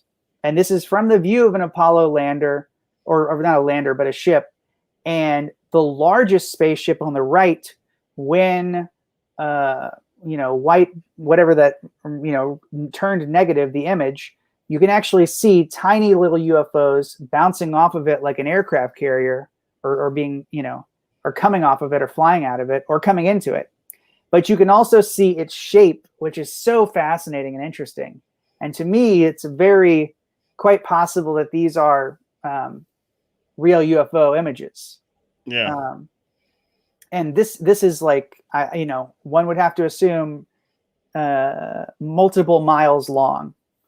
And I saw Bob Dean's interview on this channel, Project Camelot, which was a YouTube channel that it's still in existence, but it did a bunch of like early UFO whistleblower interviews in the late 2000s and the early aughts. And in addition to Bob Dean, I discovered Clifford Stone, who I think, if you're into aliens and stuff, look into Clifford Stone, because he was at the Disclosure Project in 2001. And he said in that press conference, when I left, we had cataloged 57 different alien species. And when you go into all of his stories, he was recruited as an interfacer, or an intuitive person who, when alien ships crashed, they would send him in to be the first person to interact with the alien. And he's got some crazy stories, and one of which he literally does like ET, like helps an ET escape and like get away. Right. But I mean, look, it's super crazy, but I'll tell you what, Clifford Stone has the air of truth, and Clifford Stone is super, super interesting. Yeah, I know who you're talking about now. I just Googled him. I remember who Clifford Stone is. Yeah, I mean, there's hold on a second. Let me oh wait. Yeah. Yes. You can show him Clifford Stone. Yeah, there's Clifford Stone right there on the right. And that's his picture. But no, so show me, what were you holding up? So here's what I realized. And by the way, I think that's the Bob Lazar sports model. Oh yeah, it is. When did you make this? So this is just a little teaser in between. So, by the way, the L looks so weird in Aliens. I really messed that up. But I was working at a job that was like, pay the bills sort of job, and I was alone. Beep beep. Thanks, Michelle. And I was alone at the office, and I just started like well, okay, my job is just to answer phones here. So the phone doesn't ring. I'm sort of okay if I do other stuff. And they had told me, I could write or whatever. Mhm. So I grabbed some poster board and I started printing out like alien stuff. And so I printed out this UFO, which looks like really good for a printout. Yeah. And I printed out this and I made this part. And then I made this thing, which is even crazier, which is But you didn't. Why did you make it though? Who was that for? Well, were you an extra on Independence Day 2 where like the aliens come again and you're like that dumb stripper with the sign on the top of the building, like honk if you see me? Theoretically, it was in case I ever wanted to do that, but the time is the time's never come. I've never done that. Yeah. Well, I feel like it might get you soon. Check out these. Yeah. Okay, so you got Skinny Bob on there. I got Skinny. So I tried to, while I was bored there, I looked up a bunch of UFO or like alien autopsy stuff. And so like let's see if I can do this like a weatherman. Here's Skinny Bob. We looked at that video. There's Skinny Bob too. In the Alien Races book, they call this the Emerther race, but who knows? This is the famous like Roswell autopsy video. That was like a TV special, that one. Yeah, and then there's all the stories about like, well, we faked it, and then it was like, but we based it off a real video, and it's like, okay, god damn it. Yeah. This one, I don't know where that's from. That looks like the Stanley Romanek Communion alien. Yeah, it does look like that. Or not the Stanley Romanek, the Whitley Strieber. Whitley Strieber Communion. Yeah, it looks like Whitley Strieber's one. Now there's this one I think is the Stan Romanek one. Yeah, that one I've seen. Although when this happened, it was flooded with all these fake ones, and so I couldn't even fucking find the real Stan Romanek one. Yeah. Although I watched a doc about him that was pretty persuasive. I saw a documentary about him also, but I think he turned out to be a child molester. Yeah, well, there's one video. I don't know if you've ever seen this video, but this is like it's like an interrogation of yeah. And then the aliens like starts freaking out, and they're like, "Whoa, dude!" Which again, it looks not unreal, but it also like seems faker than to me Skinny Bob. Yeah. But then this one, I always thought this one. I always thought there was something special about this guy. To me, this looks pretty fucking realistic for a gray. And I don't know where the origins are of that image, but I think like the book that I had a Kevin Randall book called Beyond Roswell when I was a kid. And I think that picture was in it along with a bunch of other stuff and a big, like sort of, a lot of pictures of Area 51 and stuff about that alien autopsy. But I should find that book and just rebuy it because I had it as a kid and I remember like it was a cool thing for me. Yeah. Well, I mean, look, I know you got a flight tomorrow morning. Yeah. So I'm gonna let you go. We've almost gone on 2 hours, but what I wanted to have you come back because I know you had written a curriculum. And I wanted to talk about that because there was also another interview of someone I saw on Martin Willis's show. I can't remember the gentleman's name, but he also wrote a book for children that basically explains the most famous UFO cases in a very simple, like if this is true, then that means this is true, which means, hey, is this true? Like what are, just putting out some very simple sort of deductions that a normal human can make themselves. It doesn't say this is real or that's real or anything like that, but it does put the UFO phenomenon in a book format for kids to think about it differently, as opposed to, having to, I remember the first books I remember pulling off the shelf in the library were, books about Bigfoot and UFOs and Betty and Barney Hill and the Gulf Breeze sighting and Communion. And a lot of those books are scary. They're terrifying, especially for a kid. So, wanted to talk about that, but I mean, do you think we got time? Yeah, we could do that real quick. I'm just trying to pull it up. Like it's funny you say scary. Like I did one day of this curriculum. This is like a potential fun after school curriculum about aliens that's not yet been utilized, but that is available to this after school company if they want to use it. And I'm sure if there's some other big UFO news, maybe there'll be more of a open to it. Yeah, but I got all these alien pictures, right? And a lot of them are like fake or drawings or like pop culture, but some were just scary. So I was like, am I just going to scare the hell out of these kids? Let's see if I can do this. Okay, let's see. So yeah, you can kind of see it's a blurry. Yeah, hold on, wait. Let me do this. Let me do a solo layout. Maybe that'll be a little better. Okay, yeah. So it still just might be that it's like this is asking too much on the phone. Yeah. But like you can see, I got all of these. Like I got a crazy amount. I put Baby Yoda, of course, but then I got all these charts of different UFOs and different UFO sightings. Yeah. That's a cool chart. I've seen that chart. Very cool. Like a bunch of this stuff, and then of course, like I gave them a bunch of real UFO pictures. Yeah. So there's a bunch of these that I think are just interesting sightings and cases. This is one picture that came up a lot whenever I was searching for the Berkshire thing. But is that image associated with Berkshire? No. Well, no, there wasn't, at least not in the Netflix special. There wasn't any pictures that anybody had taken. And they had done the battle over Los Angeles. And they the Lubbock Lights, yeah.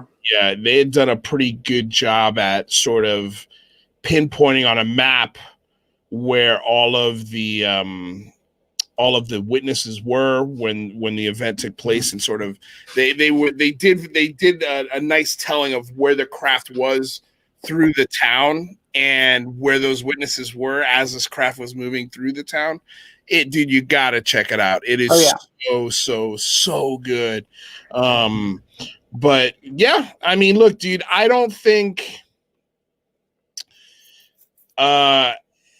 when it's all said and done, you and I are going to have eggs on our face. Like this is going to be something that look, even when this NBC news story came out last week, you text me, a buddy of mine, Jake, text me. I had 3 or 4 or 5 people reach out to me and be like, whoa, dude, what do you think about this? Like, check this out.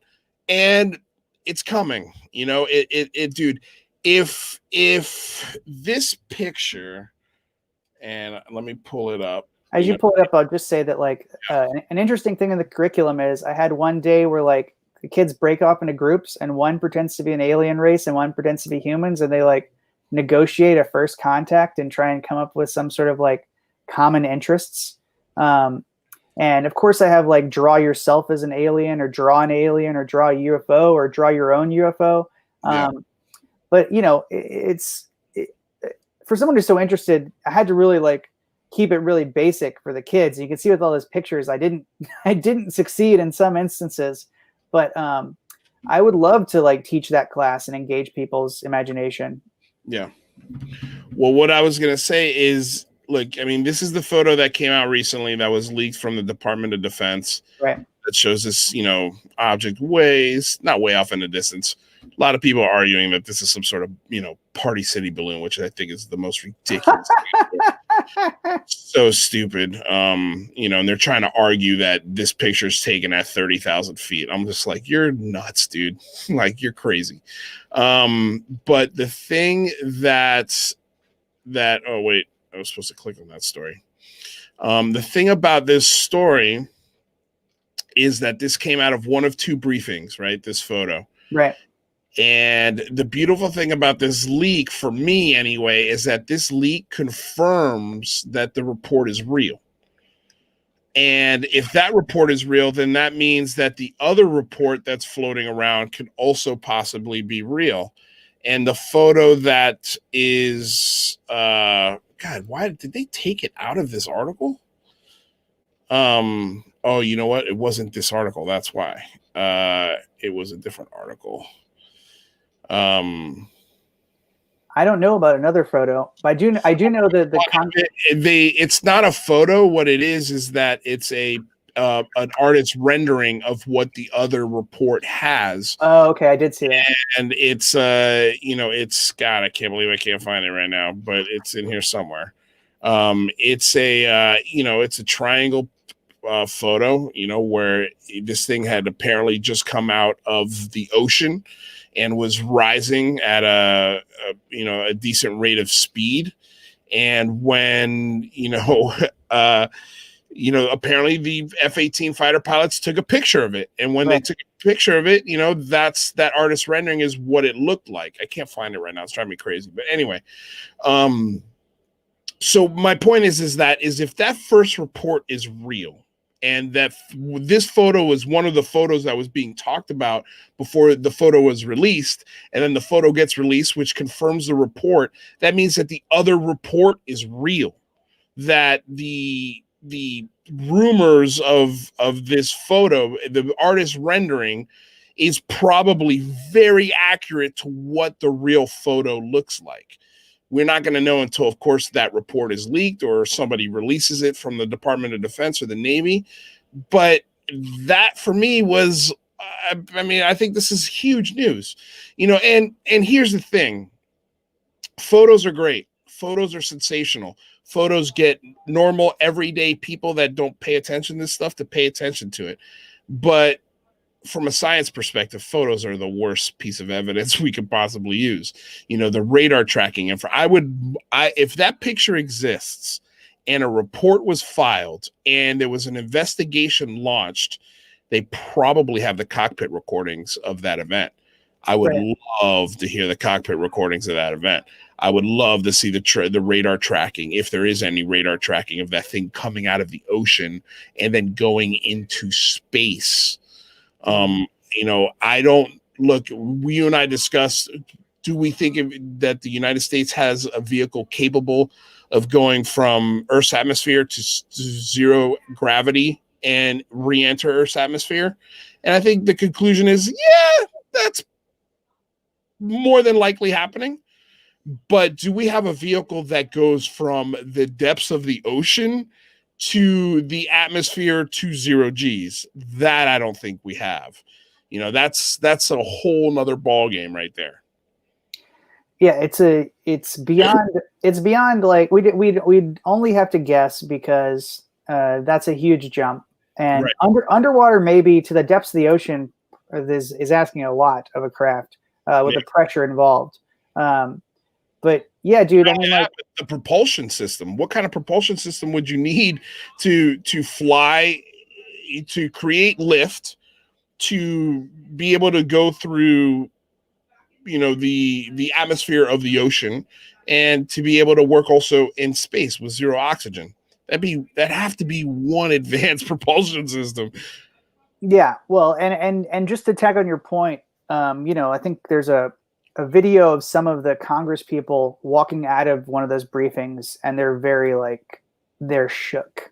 And that makes sense. And I wouldn't, this is another sort of Ancient Aliens obvious thing, but a lot of Congress people or politicians or what have you aren't read in a lot of this stuff. I mean, if you have a compartmentalized operation, you don't spread that information. It's it's almost cliched because of Independence Day, the kind of need to know, Mr. President, you didn't have a need to know. But I think that's true. And I think that, even if you're on the intelligence committee, that doesn't guarantee that something is going to rise to the occasion where this intelligence is actually going to be briefed to the committee, unless there is unless it's unavoidable and there's some pressing matter in which that information is unavoidable, in my summation or speculation. Right.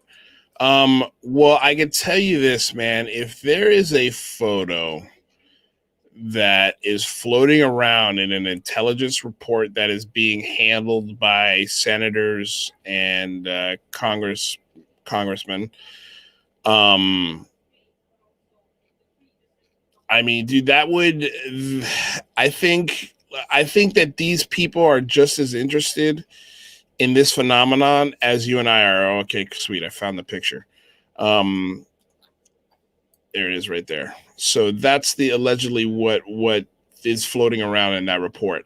Right. If a congressman sees that, you know what I mean? Like, that is going to spark the interest of people. I don't care if you are not or are interested in this.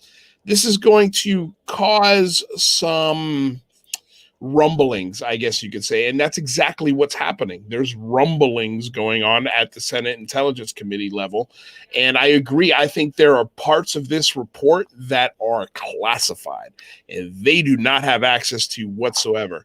But I do think they got this photo, and I do think this is why we're hearing rumblings. Why, they're like, holy shit, this is real. But you know what? Like, this is just, and as big as this is, and I'm not downplaying it, it's like, if you're paying attention, this is the same craft that was above Belgium in the early 1990s. Yes. This is the same craft that's been like surmised as the Aurora or the TR-3B. Mm-hmm. And so, like, even within this jaw-dropping disclosure, it still is this potentially older technology and dated sort of information. And a lot of people assume that we have now access to this TR-3B triangle technology. And so, like, there's no reason that could be aliens, that could be us. We wouldn't be able to know. So, I mean, I'm just thinking that's interesting too, that like, even in this disclosure, it's still this controlled trickle. Like, we've seen a craft like that before that's already been sort of out there in the bloodstream of the public. You and I know that. Yeah. You and I know about Belgium. You and I know about the TR-3B. But Marco Rubio doesn't know about that. And when this photo, and not artist rendering, when this photo comes across Marco Rubio's desk, I think it piques the interest of a Marco Rubio, just like I think it would pique the interest of a soccer mom. And let me say this, Lou, because I do have to leave soon, but I just I wanted to see if you could put the Google link I sent you and scroll to the bottom where the UFOs are and put that up there. The one with the Japanese photos? No. I put another link in the chat. Just now. Okay, yeah, I see it. But there's a way for me to share your screen, somebody said in the chat. But I don't know how to do that yet. So before the next live stream, I'll figure that out. Yeah, well, just see if this works, because here's the thing. I would recommend, and scroll down to the bottom to where the UFOs are. But and I made that little graphic for the I Love Aliens class. That's pretty cute, right? I love it. How do I scroll the bottom? It's not letting me scroll. Oh no. Is there a way to click down slides, or just it should be able to scroll down? Weird. No, when I scroll down, it zooms in. Okay, wait, hold on. Let me open this with something. Okay, well, as you do that, I'll say why I wanted to show this, which is that, and we may not be able to get it going this way, but weird. There's so many great UFO videos that it's like shocking how many there are. And so I would highly recommend all of James Fox's documentaries. So yeah, well, I've seen all of them. So, and I'm not just to you, Lou, but to other people. Everybody, yeah. Because whether it's like Into the Blue or The Phenomenon or a couple other ones he's gotten, there are some incredible international and domestic UFO videos and pictures that are just like jaw-dropping. And the only reason why I'm trying to share this with you, and if you do figure out how to share with me, share screen. Yeah, maybe it's do you have a share screen button on your end? Yeah, I'm trying to do it right now. Okay. Yeah, let's see if it pops up. That work? Okay, yeah, it does. Okay, here we go. There we go. Okay, wait a second. Now it's doing the same. Yeah. Wait a second. Wait a second. Now look at that. Whoa! Wait. We'll see if this works. That was trippy for a second. All right. I'll put it on this while you're figuring it out. How did it? I just. All right. No, I stopped sharing. I just opened this and it didn't have that issue. Yeah, it's weird. It's weird. I tried. It's Wait, I can make this work though. I just downloaded it and I'll open it on here. So now it definitely will work. Hold on. Here we go. All right. Yeah, just share the screen again. Thanks to everybody for bearing with these two. It's a live stream, man. Listen, I've only done 3 of these, but the one thing I've really sort of emphasized to myself is be patient. It's live. We're not going to have the ability to edit, but okay. Yeah. Okay. So these are some of, like, obviously, there's a lot of different aliens I'm sure people have seen, and there's pop culture stuff. And right. This is some interesting pictures of aliens or races. And this is obviously, this should just be sort of a novelty for people. This is the Kelly Hopkinsville UFO. Yeah. I'm very familiar with that. They originally, ET was going to be about this story, but then it got changed, and then it kind of like turned into like Lilo and Stitch almost. Right. But I just wanted to show just some of these UFO pictures because I just spent a little time trying to make these PowerPoints, picking out some UFO pictures I really liked. And so again, I recommend the James Fox documentaries because there's like video and a lot more stuff. But a lot of these are just like, to me, very interesting. Yeah. Like these are obviously crafts. And so well, let's just stop on this one right here. So the one on the left, that's gonna be Billy Meyer. And Billy Meyer, I know that guy's fake. I know the photos that guy's taking is fake, and I've just seen the evidence. But with that said, the one on the right, and I'm not sure if I've ever seen the one in the middle there, but the one on the right is 100% legit. That is a real photo. Yeah. And I mean, like, look, Silent Revolution of Truth is a compelling documentary about Billy Meyer. I think there are a lot of pictures that are associated with him that look really fake, but I also think that there's like there's a couple that are really good. And Billy Meyer's UFO picture is the basis for the I Want to Believe X-Files picture. Yeah. This is the one that I was saying. I can't tell if this is like just fake or if this is like this. Like I can't tell if this was like photoshopped for like the Battle of Los Angeles movie or something. Never seen it. Never seen that photo. Either one of those photos. Yeah, but like the one on the right looks really good. The one on the right looks good, but I wonder if that's because it's small. Is this from the same person? I don't know, man. I was looking through, and these were ones. The bigger one, I'm not gonna lie, looks photoshopped. Yeah, well, it looks like almost too clear. Yeah, it's everything else in the photo is blurry except for that thing. This is the Brazil. Yeah, the one, Brazilian. And then Battle Los Angeles top right. These are the Lubbock lights, and then on the right is the Phoenix lights. Bottom, which, by the way, the Lubbock lights, that was one of the best cases that come out of Project Blue Book. And I believe the excuse Project Blue Book gave for that was seagulls. Yeah, that's not seagulls. Reflecting off their bellies. That is a piss poor excuse. All right. I mean, nice try, Project Blue Book. Yeah, nice try. Top two are some more Billy Meyer. Then there's some more like the light ones on the bottom. There's like a video. The one on the bottom with the 4 lights, that was taken, if I'm not mistaken, in Wisconsin. That's a legit photo. I've seen this one on the bottom left. Yeah, that's a cool one too, man. This one on the little baby one on the right's cool. Yeah. If you ever heard of the Hudson Valley UFO, I always thought this was one of the most interesting. Because it's obviously something, but the multicolored lights are what's so interesting. You know what that looks like to me too, right? Though, John. And what would you know off the top of your head what year the Hudson Valley took place? No. I want to say, if I'm not mistaken, I could be totally wrong on this, but I want to say late 70s. Something about that feels right to me. But you know what this looks like to me, right?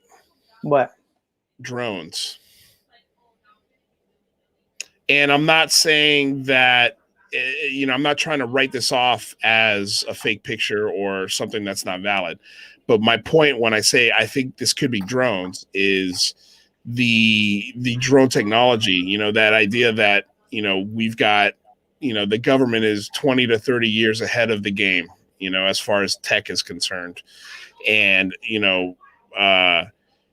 this swarm technology that is now new technology for us is something that has to have been used for at least 20 years.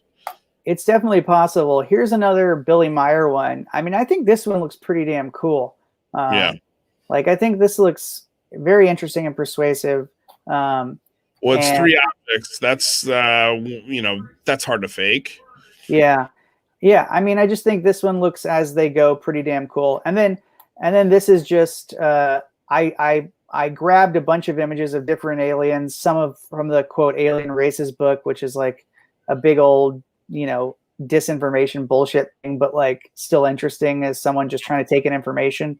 And added some more ones. And I just think this is kind of cool looking. But I'm going to stop sharing here. And Lou, I got to go. But I just want to say thank you for like letting me come and talk about it. And like I could talk to you. We could talk about literally like, Andy Bishago and time travel for like 3 hours, or we could talk about like, Simon Parks or Randy Kramer or Corey Good or any of these different people who claim to have done these like programs. Yeah, well, I mean, the what we'll do next time you come on is we'll focus on one person and their story and just dive as deep as we can into it, and I'll try and poke as many holes as I can in that story. And let me also say Tony Rodriguez. Rodriguez is another one that I tried to turn you on to, who I know you like listened to and was like, I can't handle. Yeah. Well, I mean, it's just, it's like a Linda Moulton Howe, man. Like, I love the stories, but I just need a little more proof than just your story. But so we'll end it there. But yeah, John, thank you, dude, so much for coming on the show. Thanks for coming aboard, getting weird with me. This is the first time I've had you on the show. I've been wanting to have you on the show for a while. I wanted to bring you in live so we could have this debate, but yeah, you definitely be on again. I can't wait to have you on again. I can't wait to get into these fringe, I'll call it fringe theories.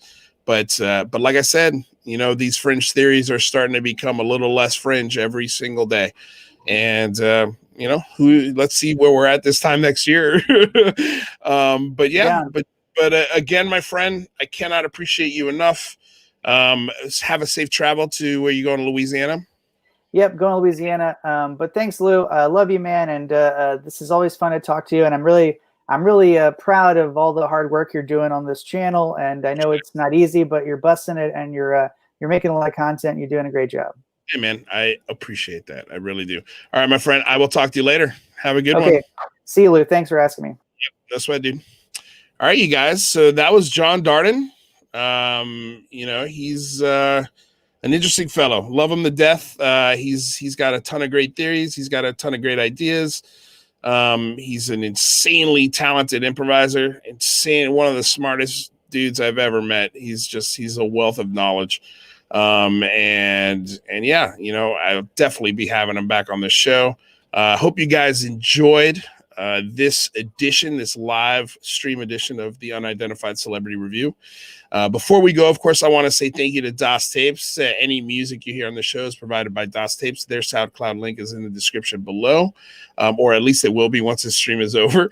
And I want to say thank you to the sponsor, BlueMarlinChronicles.com, purveyors of the world's finest fishing tackle since 1995. You guys, everyone out there who stuck around, watched the live stream, got weird with me and John, I appreciate you guys stopping by, leaving us messages and checking us out. It means the world to me. So until next time, stay safe out there.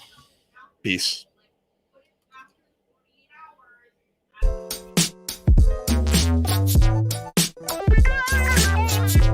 Unidentified.